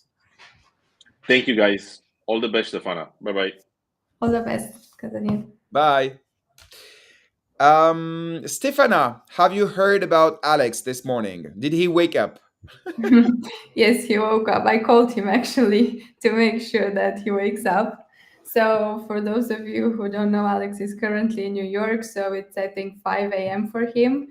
But he really wanted to join this conversation. So, he did wake up. And I think we're going to have like a really cool one, discussing some cool things. And he'll join in 2-3 minutes. Just give him some more minutes to sip some coffee. Sure. We will start together, by the way, and Alex will join when he can. No problem. Um, I checked last time you came on GM Web3, and it was on 31st of January. Whoa, so long time ago. Are you Yes. sure we didn't do like I think it was another one during spring, maybe May or something like this, because I remember we discussed about the airdrop. So the Now, airdrop, maybe you came in the yeah, midtime, but I haven't noted and I haven't found on Twitter yet. Maybe, yeah, but maybe it was a quick passage. It was a quick yeah. interview. So now, so I wanted to receive you again here to speak about, of course, many things. But first, if you agree, let's speak about Pulsar money. In 2024, you went cross chain with yeah. Can you maybe explain which chain, how do you choose them, how it works, which ones are maybe the most active, and what maybe can you elaborate about the difference of culture of usage and so between the different chain on which you built your project? Yeah. I don't know what is so funny. Because maybe there are 5 questions in one. Exactly. So, Stefana, so cool to have you here. I'm gonna ask you one question. Actually, just So, I hope you got the substance of what I want. It's about the cross chain and the difference between different chains. And hello, Alex. Morning, guys. Hi, Welcome. Alex. Hi, Alex. Jeremy. We can see that you're still sleepy. No, it's fine. It's quite early over here. Yeah, he puts you on the. Sorry, you went on the podium and you can't lie, Alex. It's been now a while since I've joined the 5 a.m. club, so Yes. like for We the will past. come to you. We will come to you, Alex, But thank you for joining. It's so early where you are. Well, for 2 weeks I hosted this show. It was for my time, 4 in the morning. So I know what you feel. Uh, good luck. So Cool. Stefana, Let's get back before I forget the questions. I will ask again. No, No, it's okay. It's okay. I know. Let's go, So, Stefana. Tell us about cross chain. right. So we were discussing first about Pulsar because I think everybody here knows like the trajectory that we had with Pulsar on MVX, the vision with building like this whole smart payments hub, having all this like modular approach, coming up with like modules for both the B2B section, but also like the B2C section, so that we have both business solution, but also like address consumers, users, onboard a lot of users. This whole vision, goes like hand in hand with like building that user base that everybody is talking about, both for like platforms, apps like ours, but like also chains. So our vision from the beginning was to like build this whole payments hub with this modular approach and so on. But also like the question for us was always, how do we drive adoption for both like MultiversX, because we already came to a point where we like developed the app into like a super cool one with lots of like both business and consumer features. But then how do we bring this to the next level in terms of adoption? So we did deploy the social page just because this one was one of the first module and was a really endorsed one by the community, right? So it brings the community together, it drives traction, drives adoption. I think it's like the coolest one in terms of like bringing the community together. So we really we did tap into like new ecosystems a few months ago, and the goal there was clear, was to like bring new users, drive more adoption, bring new user bases. And we've seen this both for like the MultiversX ecosystem. We managed to like bring a lot of new users to the MultiversX community ecosystem as well, and to like get them more familiar with the ecosystem. But also specifically for Pulsar, this has been something really cool to like get those features cross communities. And I think Jeremy Yeah, also but asked about like, but the difference is about yeah, what's the experience between it was a Starknet, Arbitrum, say, I it's forgot maybe this one. it's this three so far. Yeah, okay. And Yeah. so yeah, we have what maybe the difference between the communities, the use of the tool, maybe the culture. I don't know what you Yeah. discovered. So it was really cool for us to like when we deployed first on MultiversX, it was like more of like a soft launch, like kind of we were at the beginning, we didn't have that much traction at the beginning, but then the community started learning more about Pulsar and starting like using the app, whereas on the other ecosystem it was like a really big launch because we already had the solution, we already had the users the solution really at an advanced stage, so it was like more of a big launch. So it was cool to see the difference between MultiversX doing this organic growth, but then on other ecosystem joining and then doing a lot of noise at the beginning. It was really cool for us to see how the community was impressed by this feature, by the other communities were like impressed about this feature at the beginning. It I think from a Pulsar Money perspective, there is not that much of a place of comparing communities, because again, on MultiversX it was like a soft organic growth, whereas on the other ecosystem it was something really impactful where the community got a lot of hype from the beginning. Now it will still take some more time to like really get to that point where we can compare things, but nevertheless I don't think that's something that you need to do in terms of like comparing communities. I think the goal here is to like cross campaigns. We actually did some things with StarNet and MultiversX on the marketing side, where we had like one tweet with both campaigns on MultiversX and on StarNet. So it was really cool to see the community jump from one ecosystem to another. That was really cool, and we plan to do these kind of things for the future as well, because again, the goal is to like bring new type of communities.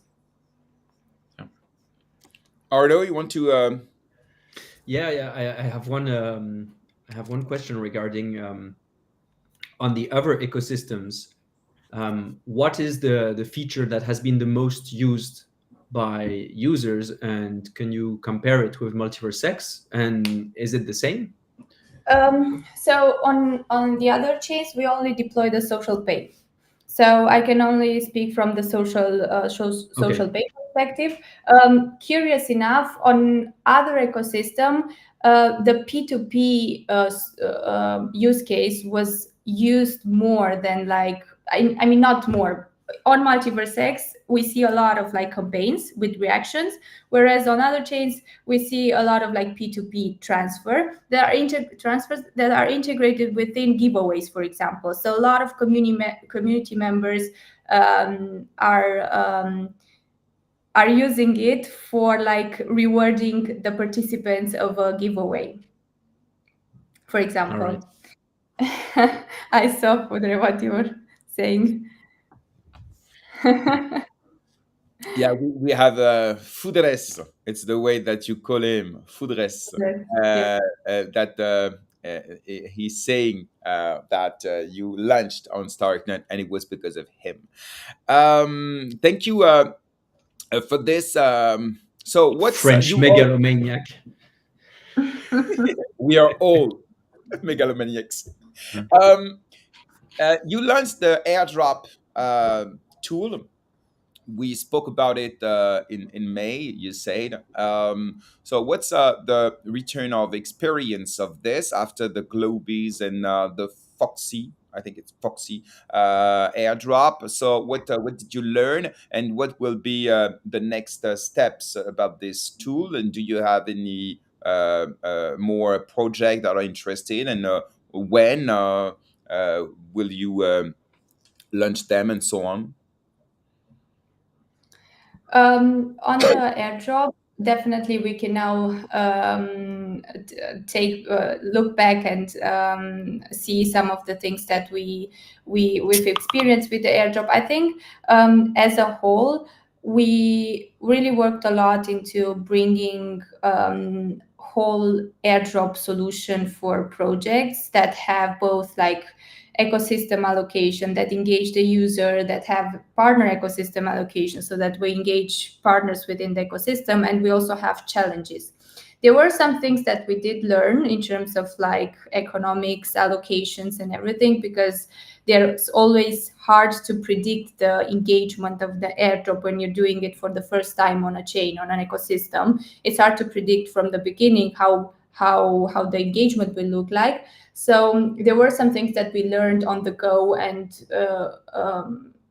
there were some things that we also adapted on the go. This was really, really important for us to like adapt things to like have the best outcome, or the outcome that we wanted. I can say that we had like over 30K participants in the airdrops, which is like really good for the first airdrops that we did on MultiversX. Overall, I think the community was pleased with the outcome. Again, there are a lot of things to improve. We did launch the V2. We are right now preparing the V3 and so on and so forth. So there will be a lot of things to improve on the airdrop side.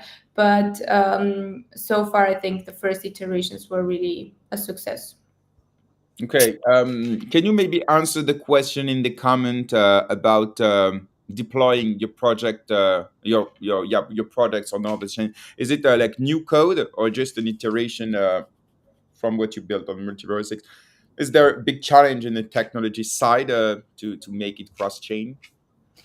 It is. So of course, going to another chain would mean to like rewrite the code, build everything from scratch. So it isn't an easy job, definitely. Now on EVM, things are kind of like more, let's say, I wouldn't say easier, but with those all the layer twos, then we manage to do things more efficiently. We are also working on doing this cross-chain expansion really seamless in terms of like connectivity and onboarding the users.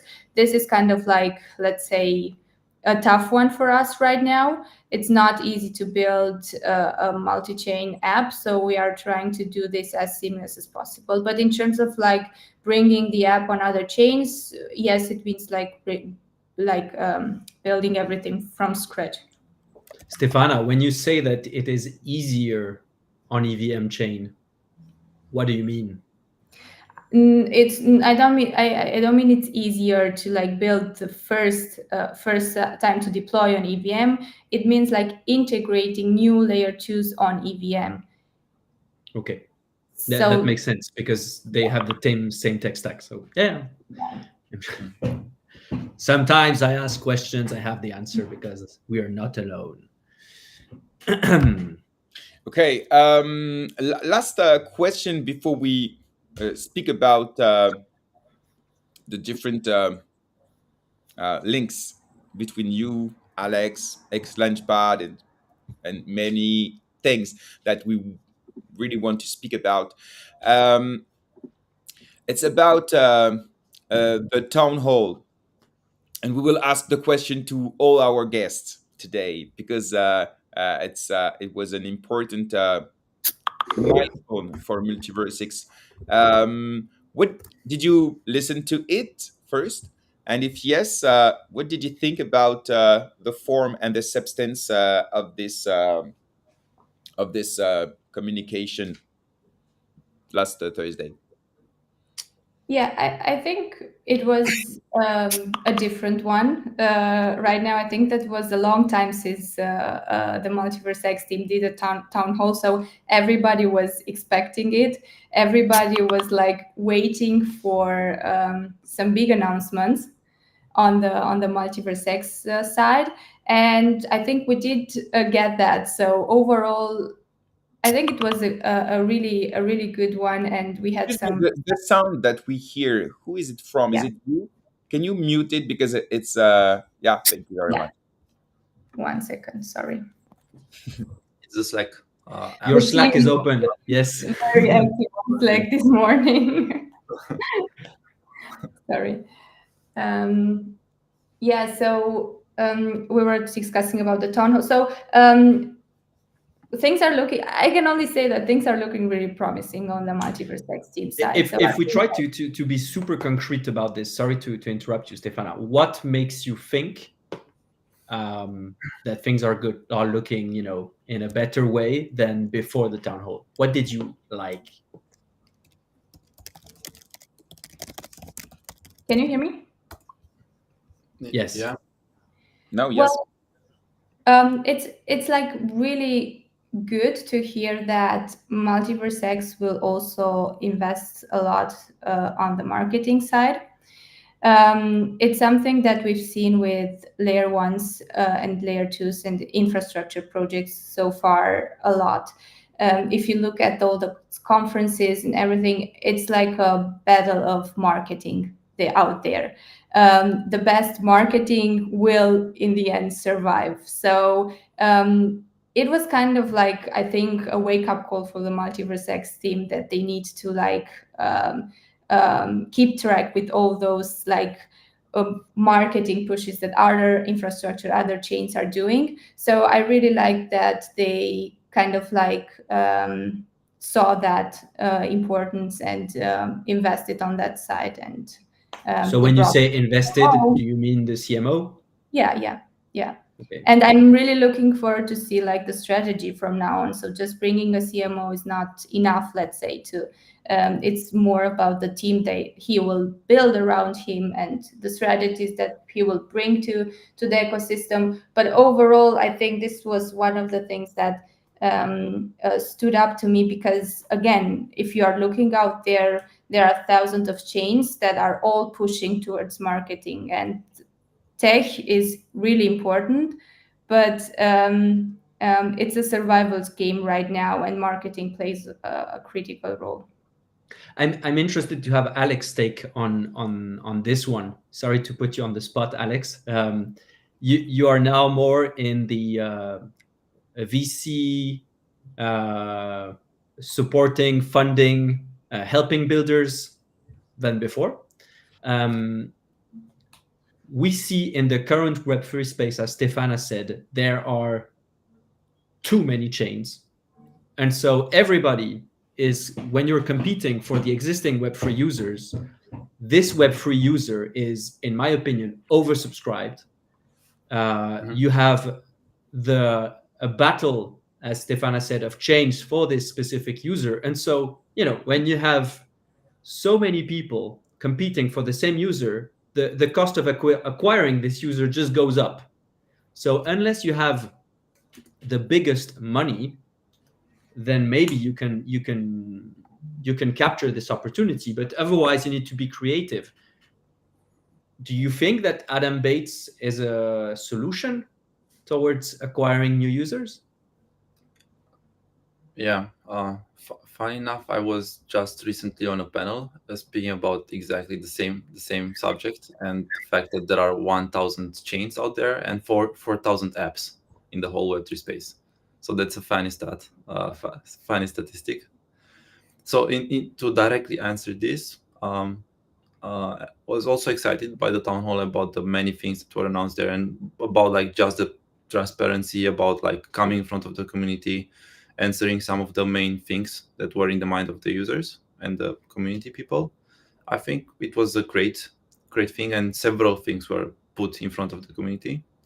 And I think several new updates are going to come, like on a daily basis almost, like we've seen recently. And I think like a person is like not the solution to like a thing, but like the things that are started now, the team, like Stefana said, like the team that you are building right now on the marketing side, the new initiatives, the new communication. And yeah, like a person can champion this. And I think people are looking up to this on the marketing side. I think there are like the whole community is looking towards seeing new stuff coming. We've seen already some new things that were quite exciting on the way of like saying the stories, like the full short podcast that was quite exciting, and saying things in a different way that resonated a lot with the people. So I think we can already see some things in the first few days, and that's great. And I think everybody's like excited about like just seeing more stuff, just communicating more. That was also the scope, and that's also the whole reason for like doing a town hall, for like getting in front of the people and addressing the most important things.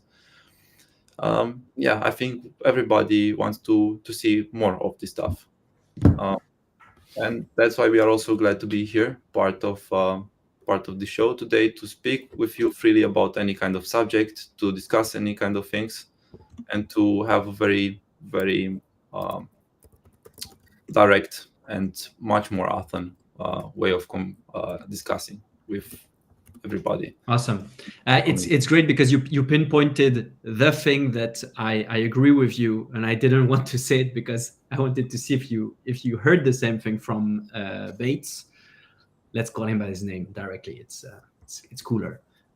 He talked about telling stories, as you pinpointed out, and we see the full short podcast coming out after.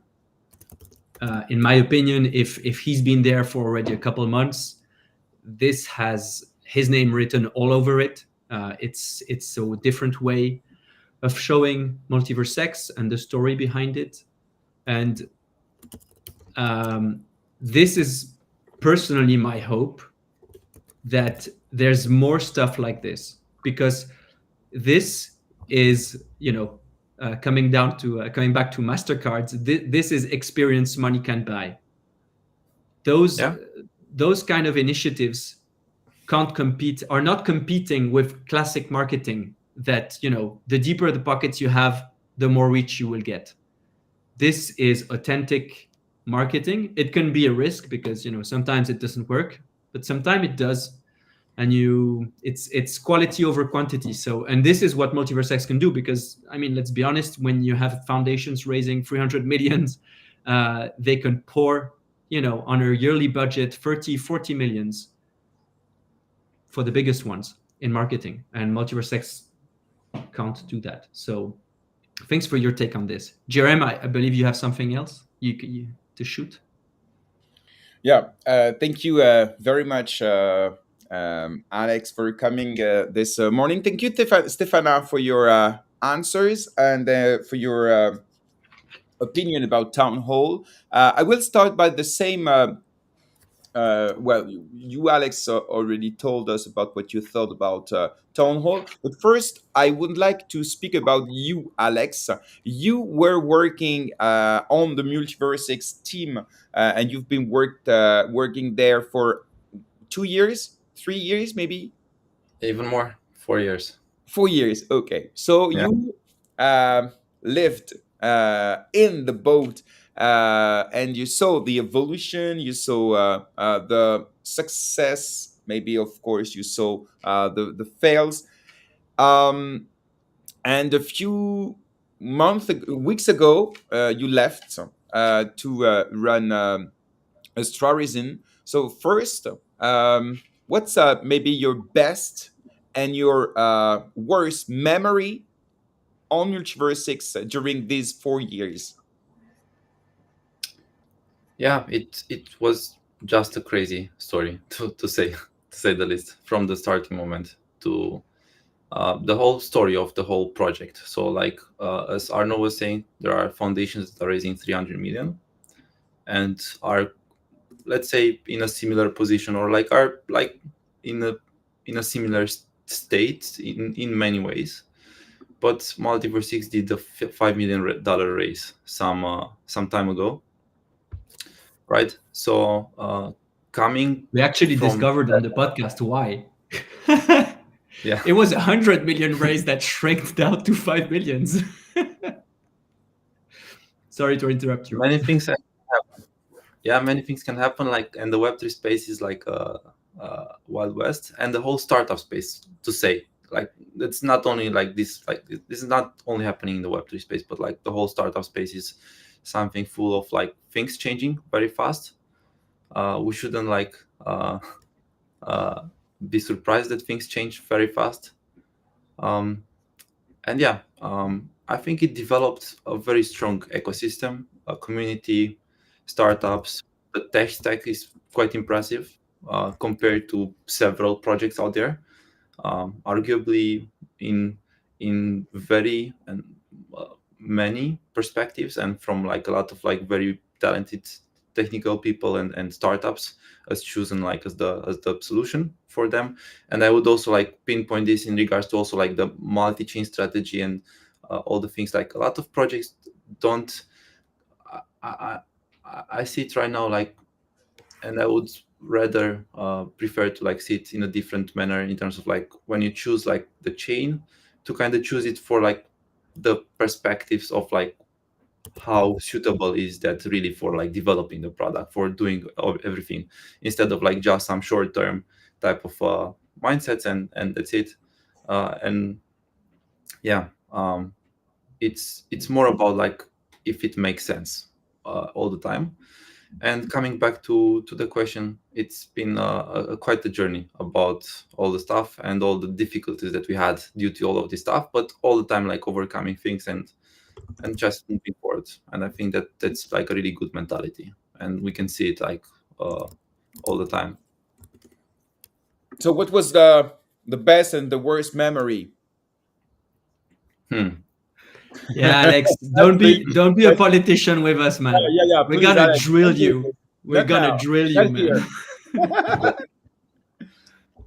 I would say like the best memory would be like at X Day or the hackathon, or kind of like when we saw like so many startups building, so many developers, or like seeing like everybody in like one place, and then like discussing with so many founders, discussing with so many people, all having to do something with the chain. And like in that moment, I was just staying there in like, let's say at X Day friends or X Day Bucharest. I was staying there, meeting so many founders on a daily basis, doing all of this stuff, seeing so many people such excited. And then I was just thinking about the start when there was not like I was in the team like right at the mainnet launch, and I was thinking that like there was not even like smart contract uh, like there was not a possibility to like really actually develop on the chain before like the mainnet launch, right? So there was like no third party team, no developers from outside before like you could even like write a smart contract and things like this. There were some validators, but like seeing everything like evolve such a long way, that was something very nice for myself and fulfilling. And I think that was like the moment that I was really proud of, like everything that was achieved by So the when team. people And came together.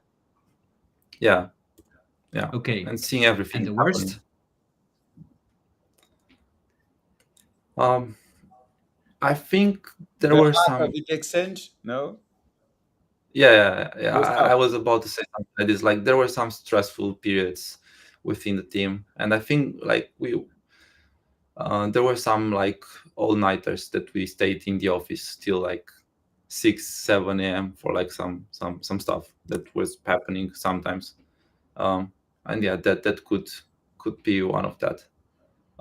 Actually, there was like a moment when we had the team gathering, and one of these things happened, and we were like all uh, there to like have some chats, work on some stuff, work on like explore new things, have new conversations, and instead of like having fun discussing about new stuff, working on the new things, we had one of the things. I think it was one of the things with X Exchange, and everybody was like really on it during the whole night and so on. So uh, I think these like are stressful things, not like bad things, and like these are happening to like everyone, like everyone that like does something, uh, anything in life is like you find a lot of like difficult situations along the way.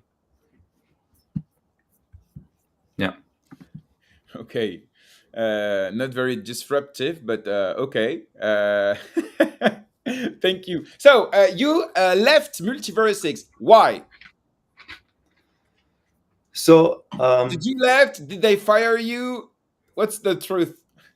I wrote a blog about this actually, and I try to be like on point as possible. Say the reason there as well. So I strongly believe that we can do a lot of things um, together right now on the things that we are doing on the VC side, taking the torch and like um, trying to do some different things and simply doing a lot more for the ecosystem, for Web3 founders, for supporting startups, for yeah, all the things that we are doing. And then I would be really glad to like say what we are actually working on.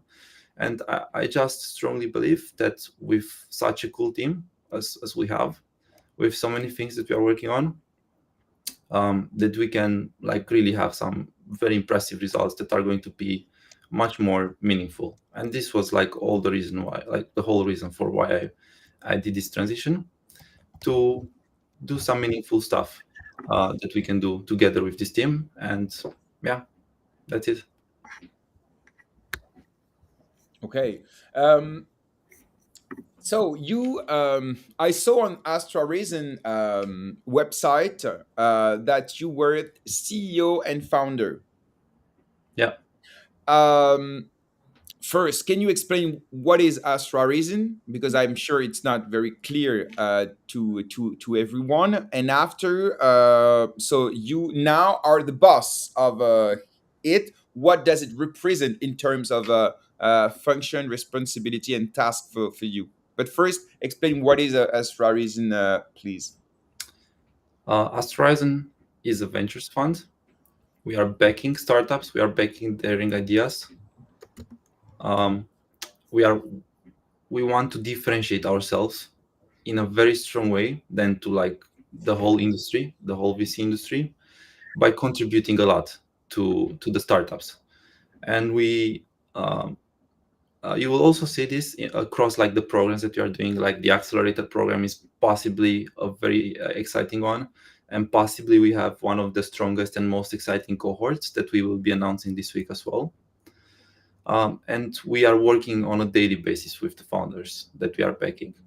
So we are supporting a lot the ideas, we are supporting a lot the teams.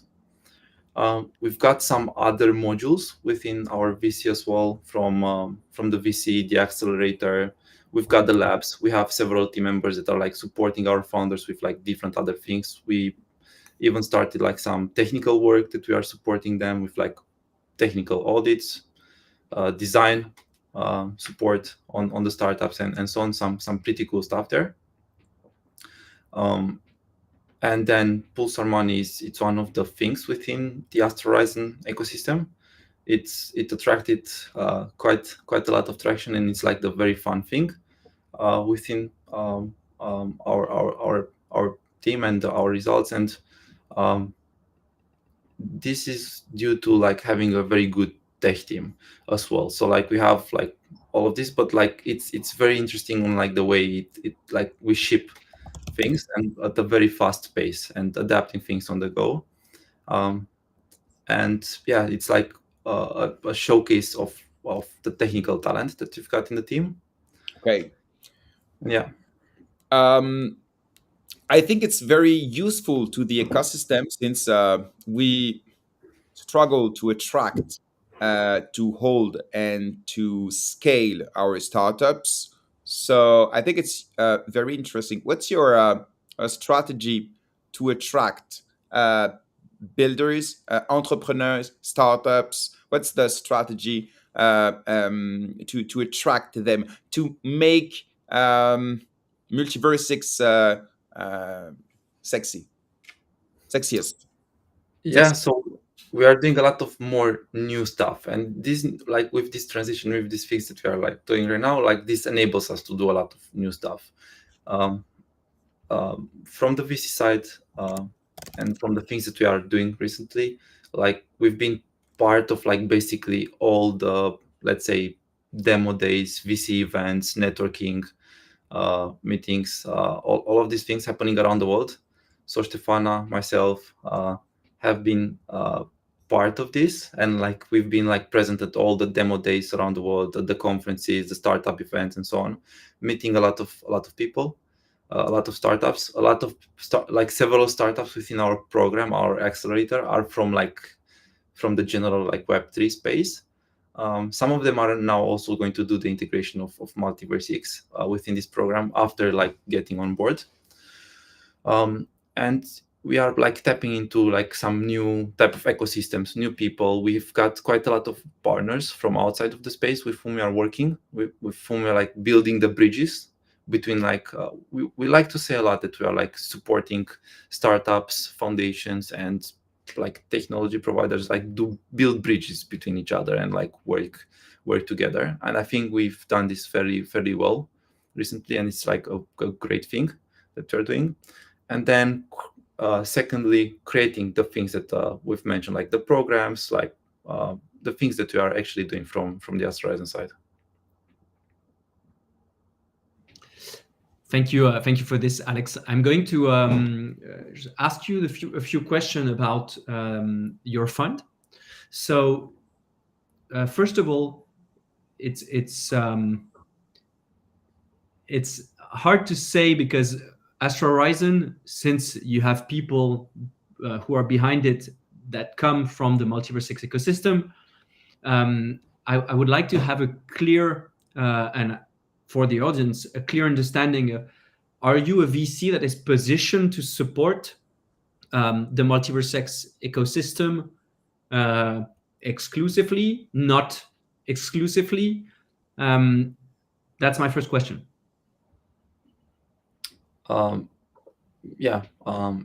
And from our side, we are like here to support great talent, great founders, really talented people that are working on some really daring quests and ideas. And by doing so, I think we are like building bridges. We are not only like backing only like as you see on our portfolio as well, and on the teams that we are working on, we are like not only exclusively working with like you have to be a MultiversX startup so that we can work together with you, but we in many cases we've been like working with other startups, with other companies and so on, and we have done like some integrations there with the like I think this is like a very strong value proposition that we are having towards the MultiversX ecosystem, that we are like working and tapping into like other ecosystems, bringing talent from outside, and working with other people. And yeah, for us it's very important to like really be aligned in terms of what the guys are building and to make sense, and for us to be able to impact them in a positive way. So let's say I'm a builder. I have a proof of concept, and I'm interested in raising money. I come to you. If I dig into your LPs, what type of round you like to get into? What's the type of money you like to invest? Can you disclose those information, because maybe we have some founders in the audience wanting this info. Yeah. So we normally get involved in early stage pre-launch, like in projects that haven't launched yet, and we are supporting them a lot. This is also the accelerator program. What's all about, like 4 months, something like this, before the launch, we are tapping into and supporting them a lot. I'll say a few things in short and describe like the whole program, how it is, and what we are working on that side. From our side, we are also not working with a lot of teams at the same time. Like we like to have like 6-7 startups per quarter with whom we are like working with them on a almost daily basis. We are supporting them on many sides. So we are not like like a VC that like only writes a ticket and that's it. You never hear from us. We could do like a tweet and that's it. Like we don't want to we want to like be differentiate ourselves in a very strong way, to like have actually the founders and the teams after the whole thing say that Astrarizon has been one of the main contributor to the project, and this is what we are doing,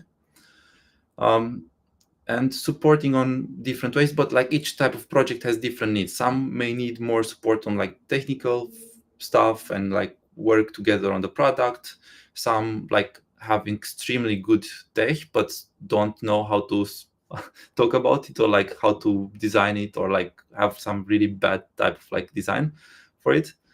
Some need some support on the business side. Some didn't scale yet the team, and we are like supporting them on that side.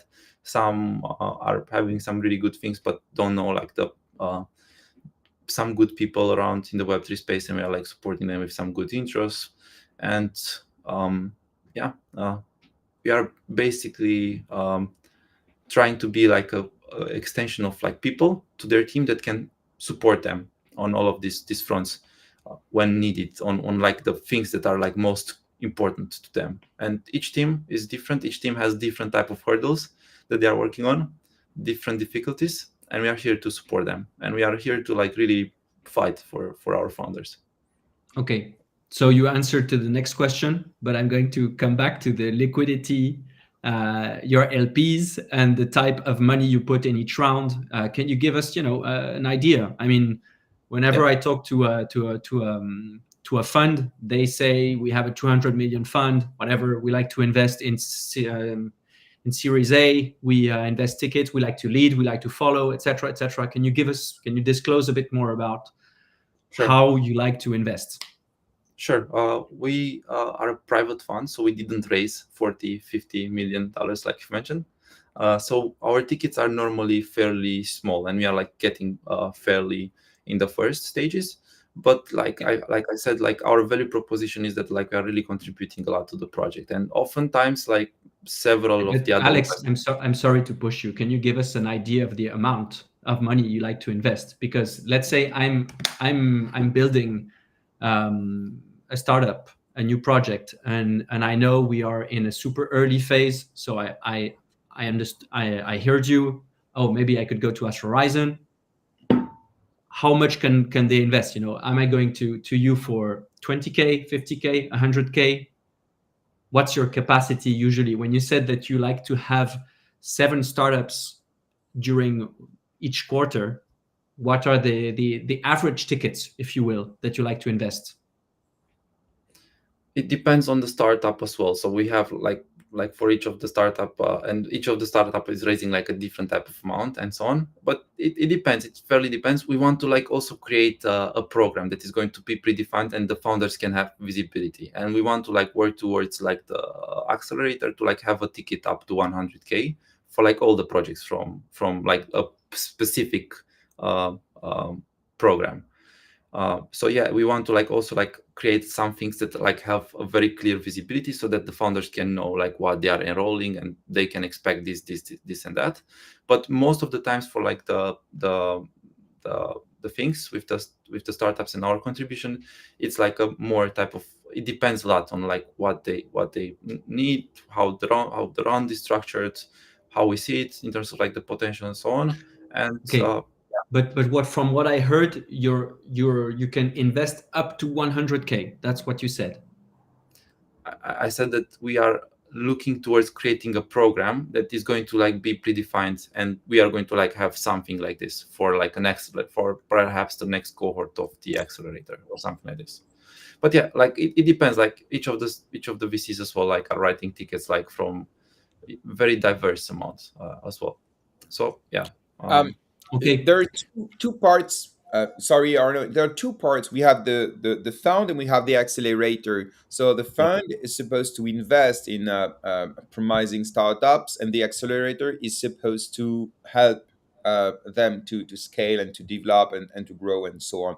So in general, accelerators are offering their services for a percentage of equity, or can be in token or so on. So what's the model of the accelerator?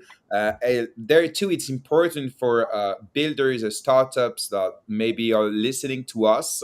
What will have they to give to to enjoy your services? We are not doing this as a business model on our side, so we don't have like as a type of like accelerator that we like we have seen in the space that like are asking for something or like have a predefined things. From our side on the accelerator as well, like we are just writing first a smaller ticket first, and that's it, and we are contributing a lot on the projects. And we have like different things that we can support them with. And yeah, then we get involved the fund as well, perhaps for something more significant on the investment side. Then we get involved the labs for supporting them with like some technical work or some stuff of this, like perhaps some audits or these kind of things.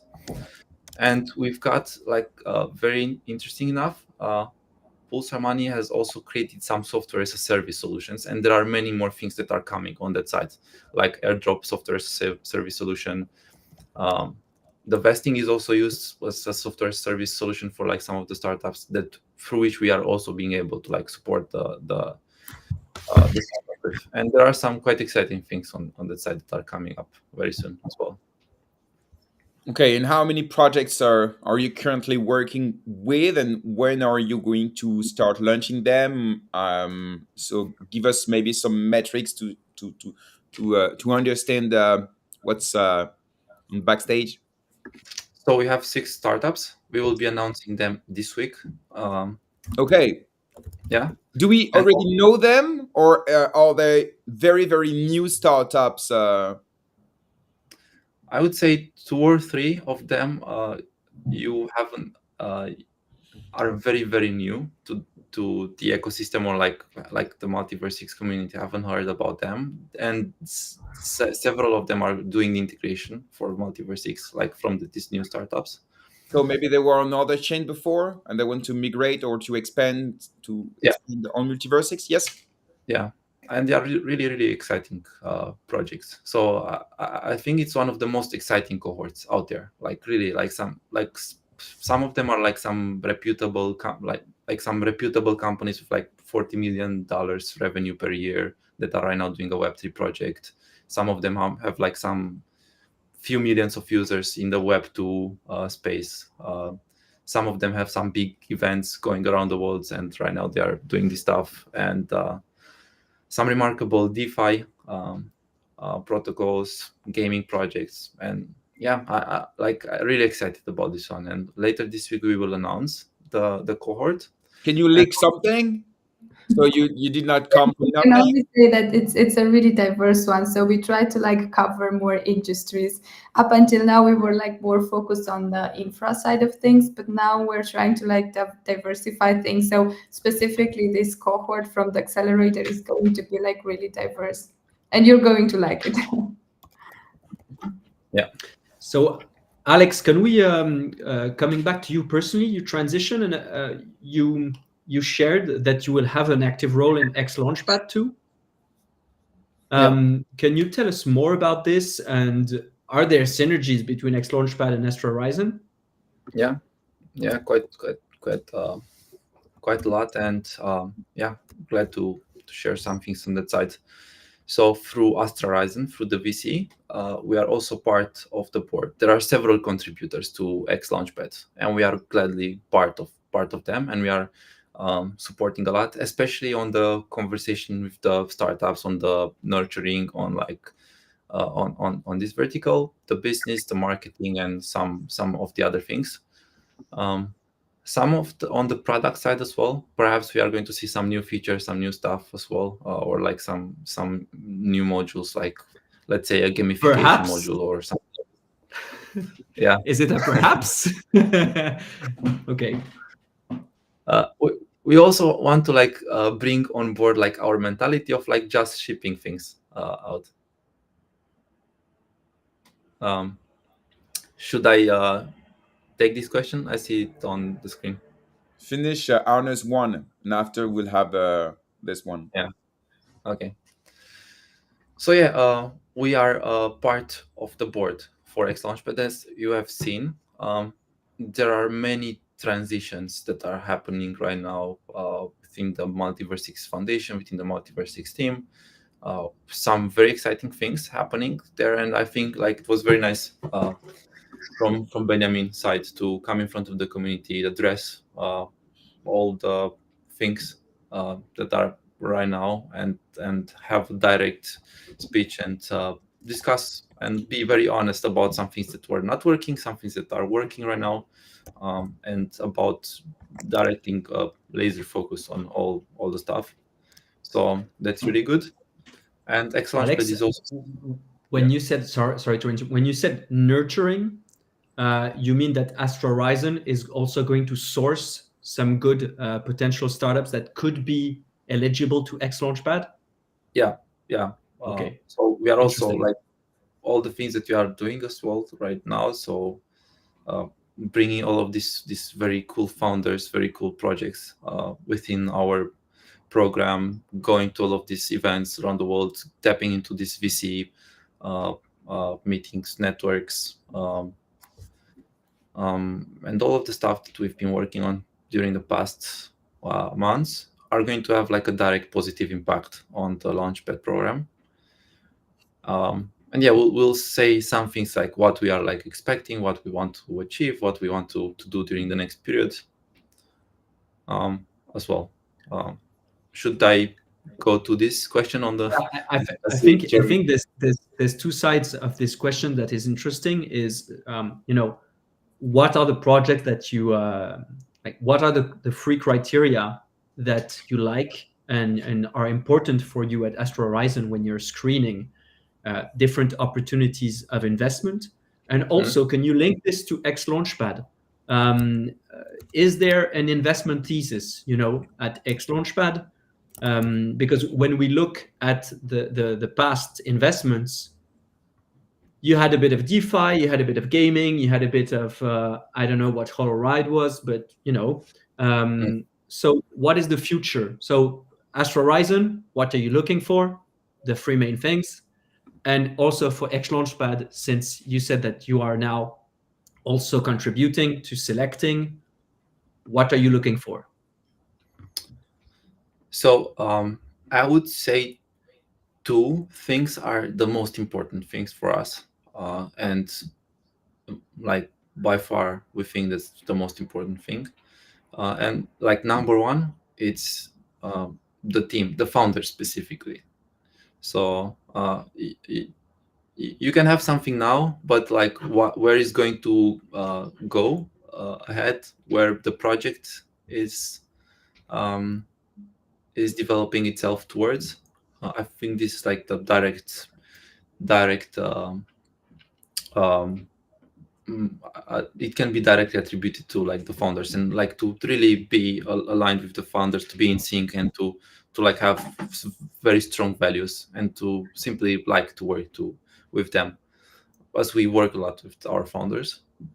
So that's number one thing, to like have a very strong team, team that can build some really cool stuff, and that can like have the knowledge, and that can direct the things in the right way.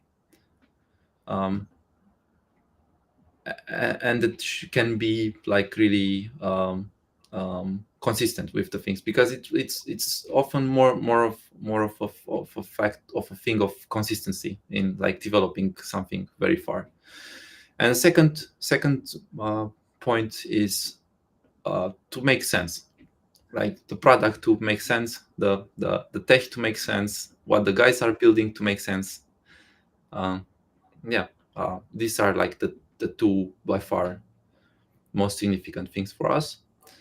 And perhaps number three, we also like to see something special around this. Like this something special can be like something that like impressed us a lot when it comes to the project, when it comes to some of the features, or like the market share, or like the advancement stage that they are in right now. So like perhaps something that like depends, but like impressed us in a way, in a positive way. And I think these are just like the three, let's say, top three criteria, because of course we are also looking at a lot more things from like tokenomics, from like the background of the founders. And just getting back to your first point with the team, and I can only agree that this is like the most important thing, to look into the team and the founders. And specifically, we are looking into like also how resilient the founders are and the team is, because the amount of bad stuff that is happening to you while you build a startup and while you Yeah. try to bring a project towards a startup is like insane. So the question How is do you how measure, Stefana? How do you measure resiliency? Because that's a very good point, and I 100% agree with you. where the first thing that you do is you look into like the background of the founder. Did they already do something in that direction? Did they fail? If they failed, why did they fail? So this goes hand in hand with like looking into the background of the founders and the teams. Yeah. But yeah, this is, and I would add one more thing to that. Besides resilience, is also like adaptability. Sometimes you need to like take a step back and reanalyze things. And sometimes there are founders and teams that do not like accept the fact that you need to also adapt on the go and maybe change things 100% or almost 100%. Okay. Speaking about adapting, we'll go to the last topic of today. We learned yesterday that Cyberpunk City decided to pause his project of gaming sovereign chain, a gaming infrastructure for MultiversX. Maybe someone can explain better than me. I just try to make it simple.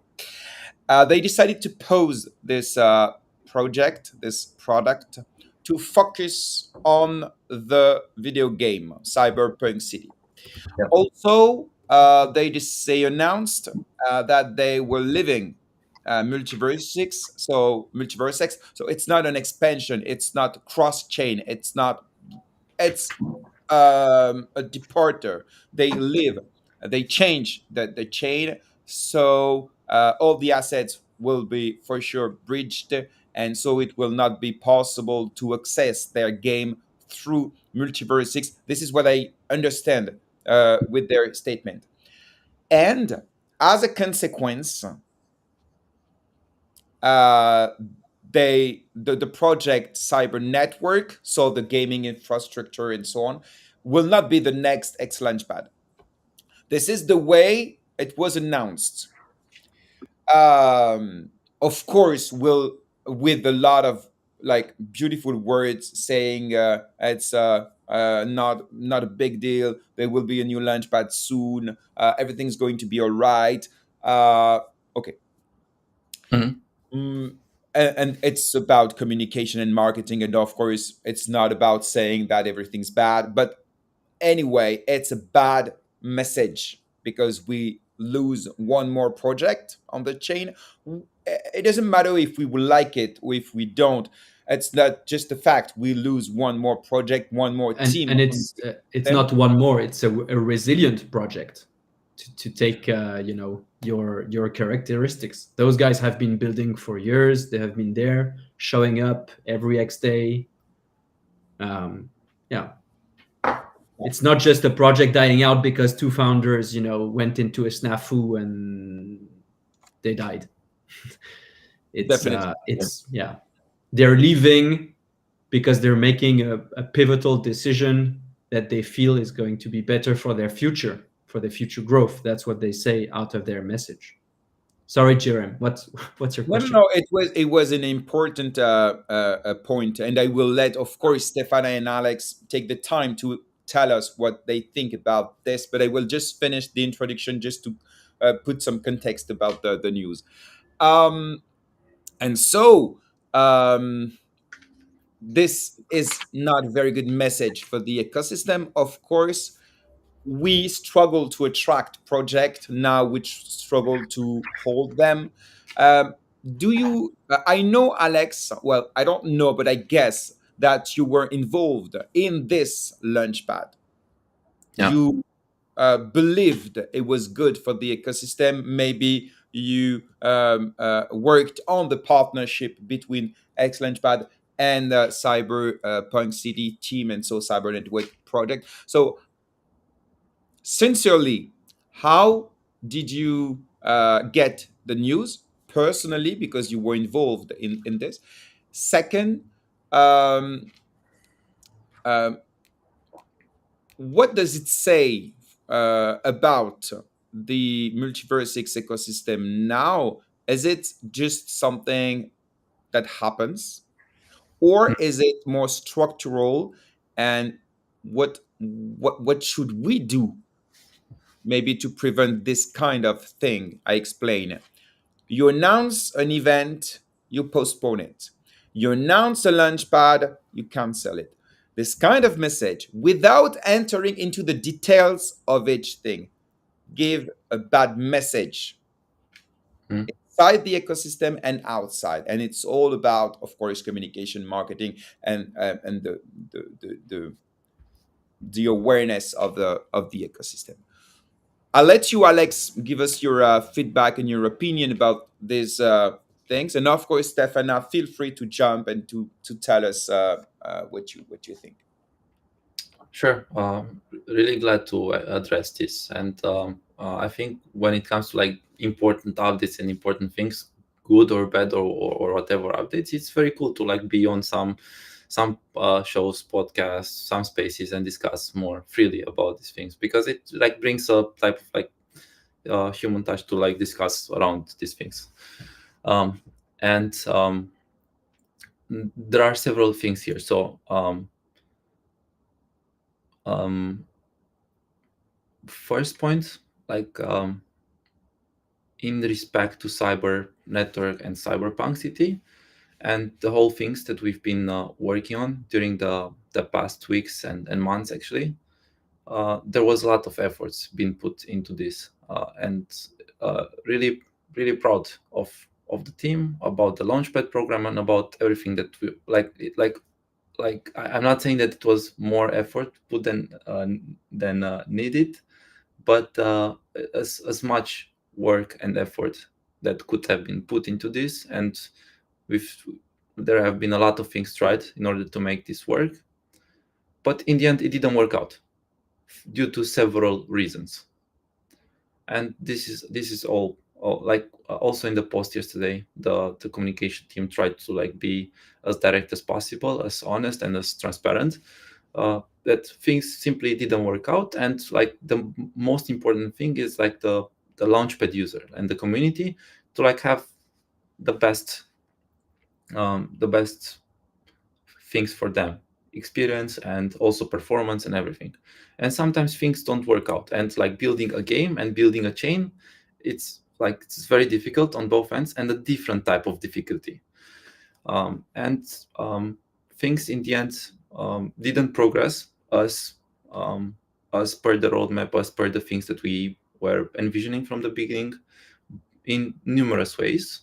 Several verticals we actually came the furthest way since any launchpad project before, in terms of closing some very important like launching partners, having different launchpads, having different type of co-launches, centralized exchange listings, and some cool stuff. But on several other verticals, it didn't work out on some things. And it's very important to like really zoom out and not stick to the guns and like really accept things and to really move on. And the decision was to like move on with the whole launchpad plan and the roadmap. And there are several projects lined up that are going to be launched. The goal is to increase even more the launch cadency, and have several more projects launched actually per quarter. But like what we are going to do and what we want to like also have as a new mindset is like just delivering things, like not announcing an announcement or these kind of things, just like delivering stuff and have things out. So that's the Alex, goal. I'm sorry, because this one is going to be a bit harsh, but I mean, I'm usually the guy that is optimistic and trying to look things on the bright side. You know, I have to counterbalance GRM. But in this specific case, and I know that you guys are going to put the work to bring in exciting startups, more launchpad opportunities. I know this, and nobody's doubting you here on this. But here in this case, it's not just, you know, we had things and it didn't work out. I mean, this should happen before a public announcement. You screen several startups. You have maybe, I don't know, you start with 20, then you get back to you function like this, and you have 3 in the end, and 2 don't work out because, you know, a few things, as you say, don't work out, and there's one that is announced, and this one is going through. In Cyber Network's case, I feel, and I think, you know, you're talking about transparency, etc. I think everybody here is curious about if they didn't decide to get away from MultiversX and move, this launchpad would have gone through most likely. So this means that it is a decision that they have taken in a relatively short time frame, like the last month and a half or 2. And so no, yeah, I can like the thing, like the decision came for the reason that Cyber Network would like the whole roadmap, like even Cyberpunk City is going to be deployed later next year, right? So some things on the roadmap as well got delayed on like Cyber Network to be launched after that, and some of these things. And there were some things in regards to the traction, to some of the things in terms of like building the whole ecosystem, onboarding the games, onboarding the investors and everything, that were difficult. And it would like lose traction from the game. It would lose traction from the network. And the decision came to postpone and or completely pause the chain part and focus on delivering what the guys have been promising for like years, to deliver the game. And first to deliver the game, and afterwards to continue with any type of infrastructure project. We cannot launch from the launchpad the game right now as well, so we cannot launch a game that currently has the token and everything. And we have discussed and we were exploring with the cyber network cyberpunk team very closely, and I really enjoy a lot the game. I really think it's really cool. I'm saddened as well for like the things that end up like this, but this is how it sometimes happens. Sometimes things don't work out, and this is the new type of mentality that there should be implemented within the launchpad and these projects to like really move forward, move faster, and like uh, uh, don't put a lot more efforts when things don't go in the right direction. So simply, the next project is going to be launched on the launchpad. It's going to be spotlighted today. It's a really good fit. They are in a more advanced stage right now. And in regards to the, the the situation, like simply it didn't work out, and it's much wiser to focus on the game. Um, um, Okay, right but now to find out. they initially decided to go cross chain, and actually they decided to go 100% on another chain. So I will ask my question again. This kind of message doesn't give a good message inside and outside the ecosystem. We need to see this and to be conscious of this. So my question, Stefana, Alex, maybe Arno too, what should we do to stop with these bad messages? Seoul, the Launchpad, X Fabric, X Word that are posed. Uh, this kind of thing that maybe are not well met by the. GRM, if I can quickly start before having you two guys, Sure. I think that Seoul and next day and this are there are two different topics that we shouldn't that really two different topics. Yeah. Because what we understood from X Day, it's a shift from the previous model of event to a new model, and so I think it's really two different topics. But to your point of, in the end, a blockchain ecosystem that is successful can be monitored in various ways. You could look at the TVL, you could look at the amount of builders, you could look at daily active users, etc., etc., etc. In the end, and we've seen it with the new strategy with the 5 pillars of MultiversX, having builders, if I'm not mistaken, it's the third. Having builders, building apps is a way to create use cases, is a way to attract users, is a way to bring in more TVL, etc., etc. So to Jerem's point, I mean, of course, having too much builders going away from the chain is not good, because we've seen it with this game on Avax. 3 million daily users.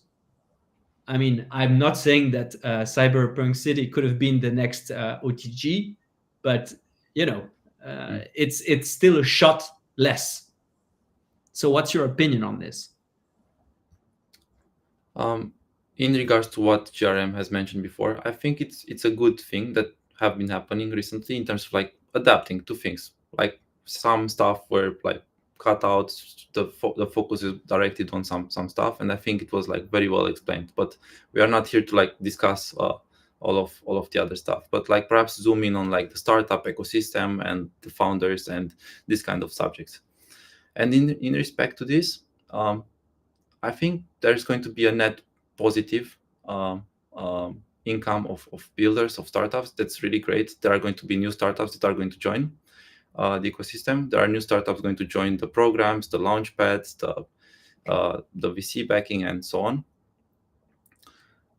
And in respect to this, it's simply like it's a lot better for everybody to have focus everything on like one thing, finalize the game part right now, and this is what we have been also discussing with the team.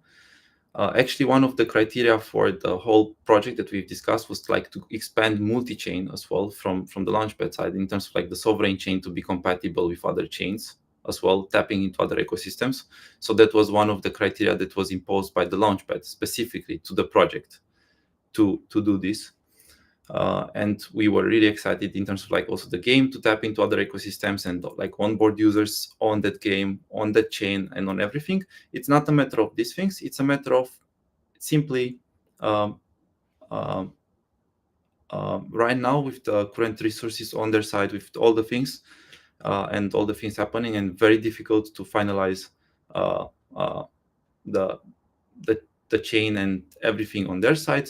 It's a lot better to deliver on the game, and that's it. And this is what we've been also encouraging them to finalize the game. And yeah, we'll see how things will go from that.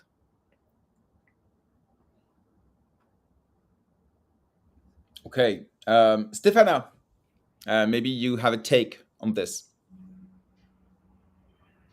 Oh, sorry. Yeah, now you can.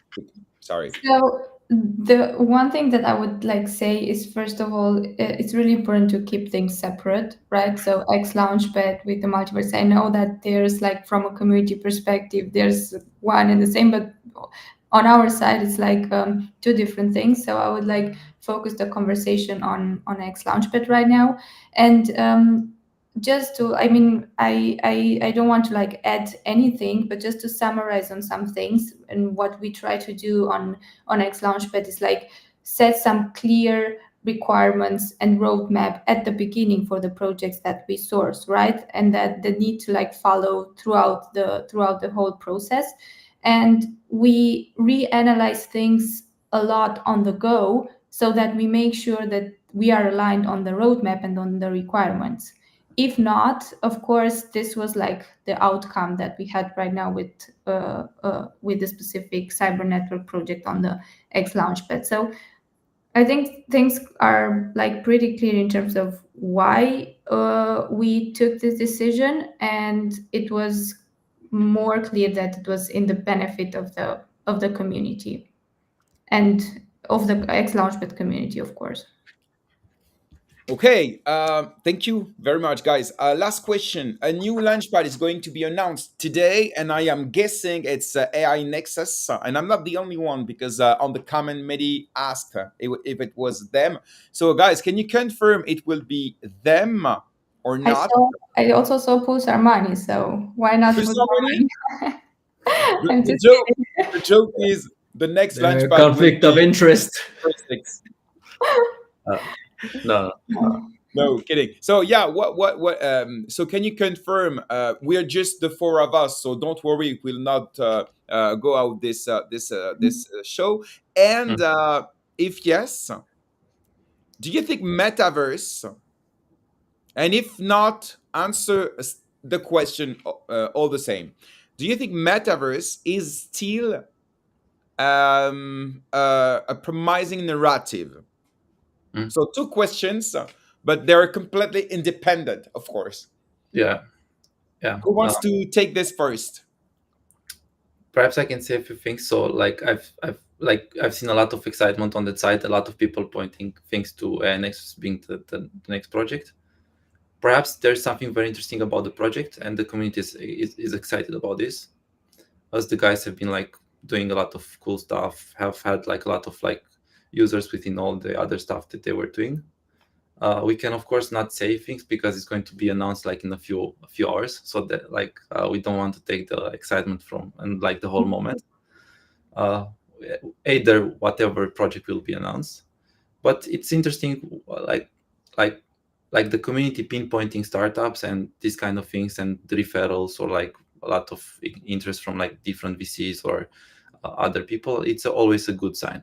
So we are always taking a close look on what the community and users are saying, adapting things based on that as well. And then specifically on the metaverse side, I think it's going to still be a thing. I think Facebook just released some other cool glasses, some cool things that they are building in this direction.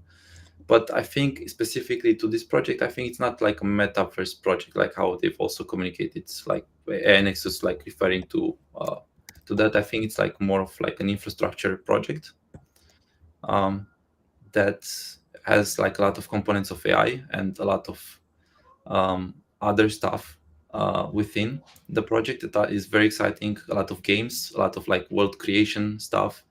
But yeah, I think the AI Nexus team can explain this a lot more, and they are like dropping a lot of things on a daily basis about this. And I think the X Launchpad communication plan on the next project is going to like showcase if it's going to be really this project or another one, or really have some cool things on that side. Stefana, do you want to say a few things as well? I won't say anything about the first question because I'm super excited as well. And on the metaverse question, of course, I think it's just a matter of, as for the industry as a whole, specifically how well the whole project is executed, right? So we've seen some past projects that have failed on that side. We do not need to take that as an example for the whole metaverse industry right now. I think it's just a matter of like execution in the end. So yeah. Metaverse is a big word, but it's like saying an infrastructure. So the whole point is, what are you doing with this infrastructure? What metaverse as a whole is not a use case. It's like saying, hey, blockchain products. It is a technology, and to your point, Stefana, and I pretty much agree with this. It's about how this. you integrate it with your vision. What are the use cases that you have within this metaverse technology? What are you solving? What are the pain points? Where do you see adoption today being solved by a use case built upon metaverse, within a metaverse? I don't know how but it is 100%, I agree, an interesting avenue. What is the time to market? Is it now? Is it in 1 year, 2 years, 10 years? I believe Benjamin and Lucian touched briefly about it regarding X Worlds, saying that if they wanted to continue, the opportunity cost was huge, because today it's too costly to build what they envisioned. But that doesn't mean that the metaverse is a technology that is not interesting. It's more, what is interesting today for people, and what are the specific use cases you can, and problems you can solve today, even for a small audience, if there is one. I'm interested, Stefana, what do you think that AI Nexus, and Alex, please feel free to jump in, since we're not talking about a startup that may or may not be in the Launchpad, just talking about a fellow project. What do you think is what excites you in AI Nexus? What do you think are the problems, the solutions that they are solving through their take on the metaverse?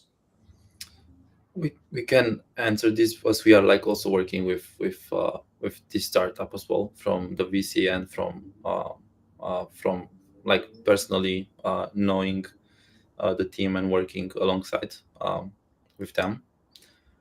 And we are really excited about this and about the things that they are developing. And to first answer this, like also like Mihai, the founder and CEO, from their side, was saying, and like also the project is completely not about like metaverse project. Like it's not a metaverse project. It's like a mobile app game based. They are developing some web apps as well, so that you can use the desktop, the laptop, and so on to like visit their app, and several other things like a marketplace and some other things that's attached to the project that are very exciting and have different type of modules. But it's a mobile app. It has different gaming components to it, has different type of AI modules where you can like customize the things, where you can like have different experiences. I personally was also very excited back some time ago about Spatial, which is another app that you can like, it's not a metaverse, but like it's a creation platform where you can like create all of these experiences, and all of these brands are using it to like showcase some stuff and showcase some things there. And I think this is one of the things that they can do.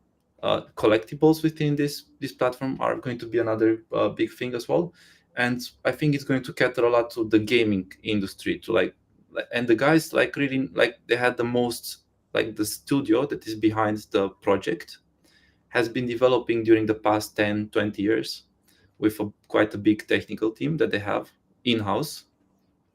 They have developed a lot of games that have been some of the most viral ones around the world, and I think they have more than uh, 100 million downloads of their apps, and more than like something like 500 million users around the world that have like played their games or something like this. I don't know exactly the numbers, but it's like something very, very impressive on their side of what they have achieved with all of this. And I think that by having this knowledge, this background, and being able to direct this user base into like what they are building, and like this like is built as well on MultiversX, I think this is going to be something quite very exciting. It's going to be able to like have a conversion. Of course, the wise thing, and I think that this is also what they are going to do, is to like abstractize a lot, like the Web3 part, to like not even know that like you're using Web3. But then at some point, like if you like want to like view some items, some tokens, and like these things, then you would like directly have a wallet created for you. And yeah, these are some of the things why we are excited about this project. Okay, very interesting. So we won't have the answer now, but I was not expecting to have it, but I had to ask the question. Okay, so let's stay tuned about the announcement of the next X Launchpad. I hope, and I'm sure we will receive the founder or someone from the team on GM Web3 to have an interesting discussion about the project, the unknown project. Thank you very much, Stefana and Alex, for coming this morning. I hope you had a good time. Thank you, Alex, for waking up that early for us and for the community. And thank you, Stefana, for coming 2 or 3 times a week. It's always a pleasure to have you guys. I let you maybe the final words, each of you, to say something to the community, to I don't know, whatever you want. Thanks, guys, for having me. Us, actually, I was just thinking that I was so many times joining UGRM. Good job for everything you're doing with GM Web3. I think it's always nice to like address some of the hot topics happening with the community and speak like freely and really transparently. And this is what we try to do today. Like everything we told you guys was like really, really transparent and like exactly as it is. So yeah, thanks for this opportunity. Likewise, thanks to everyone tuning in, to the whole community, and for like the whole engagement that we've got all over. I think it's really great to have so many people in the space. I think it's all about contributing from like all the perspectives, from our side, from the VC, from the Launchpad, from all the startups within the ecosystem, from QLs, from influencers, from people discussing around, and from all the users that are contributing a lot to these projects and sharing feedback and so on. It's really great to see this.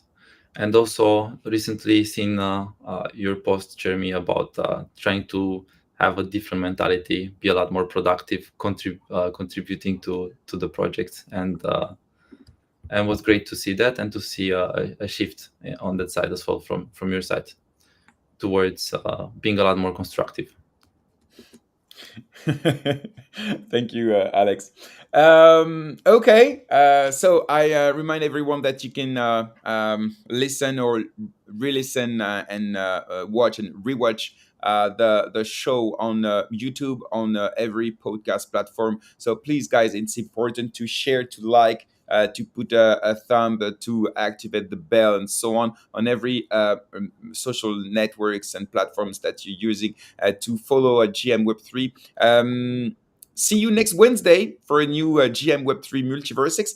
And I already have the guest of next week, and it will be very interesting. I can't wait. I can reveal that we will be receiving Stefan, the economistic, a true OG on the ecosystem.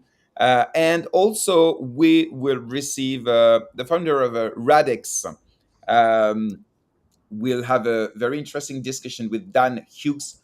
So yeah, that's So we are competing. We are the Full Shard podcast, actually. well, I think MultiversX wanted.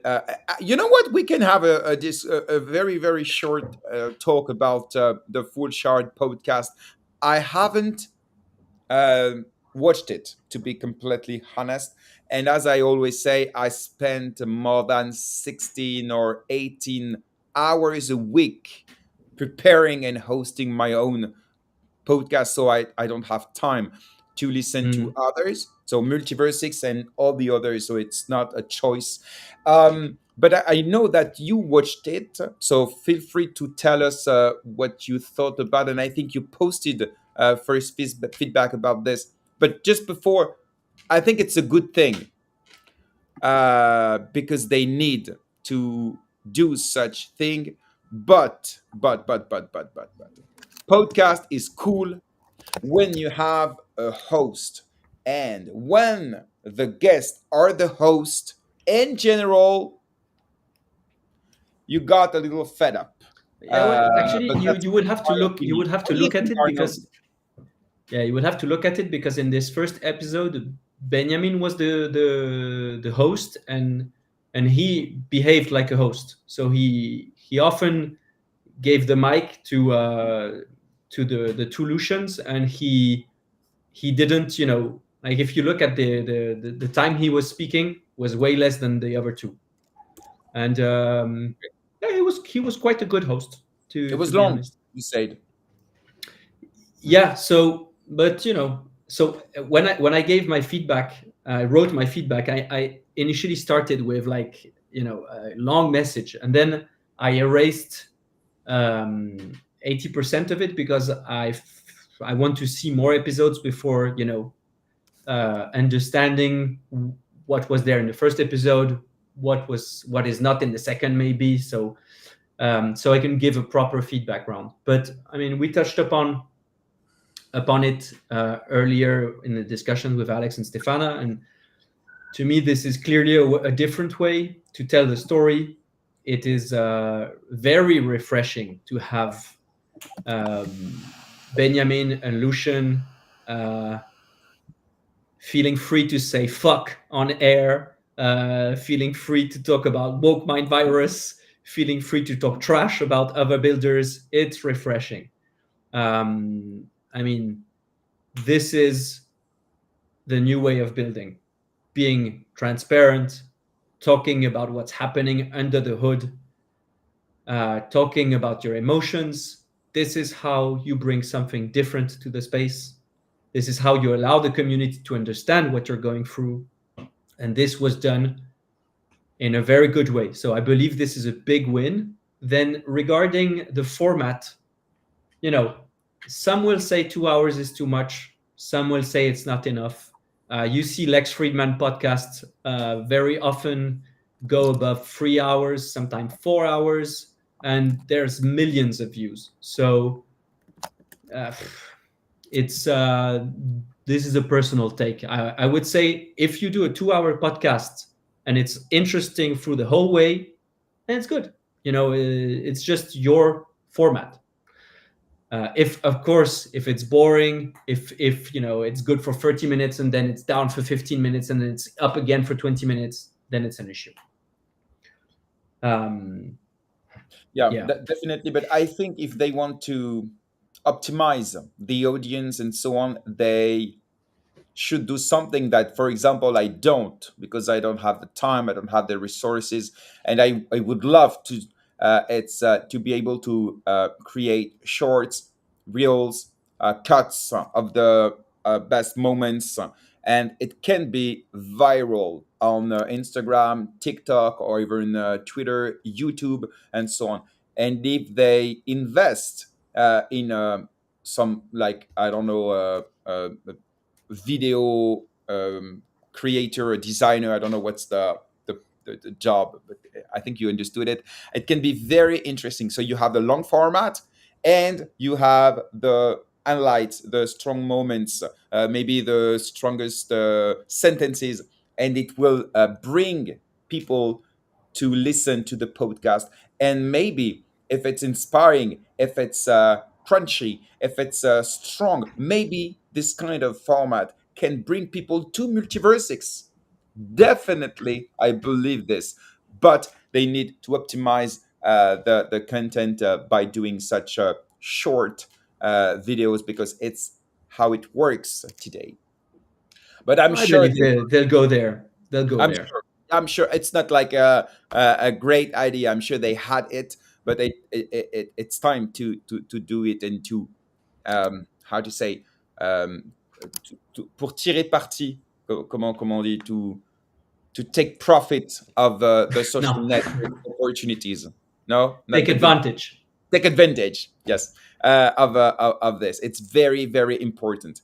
Anyway, thank you for this last topic. It was not a planned, but it was interesting. And guys, take care of yourself. Keep it up. Good luck for the next steps of your projects. And of course, you're welcome to come back on GM Web3 with leaks, with news, with information that the community needs to get. Thank you very much again. And yeah, have a very good day and see you on Friday for a French GM Web3 and next Wednesday for a new GM Web3 dedicated to multiverses. And thank you, Arno, for being with me every Wednesday in the morning. No, we don't have money. So wait, before ending that, Alex, Stefana, do you know what this means? No, What this is? I don't know. This Okay, is a you're like me. this is a yeah, this is a Korean way to give a heart. Like this is a heart. Oh, really? And So for when you see me, people this doing is money.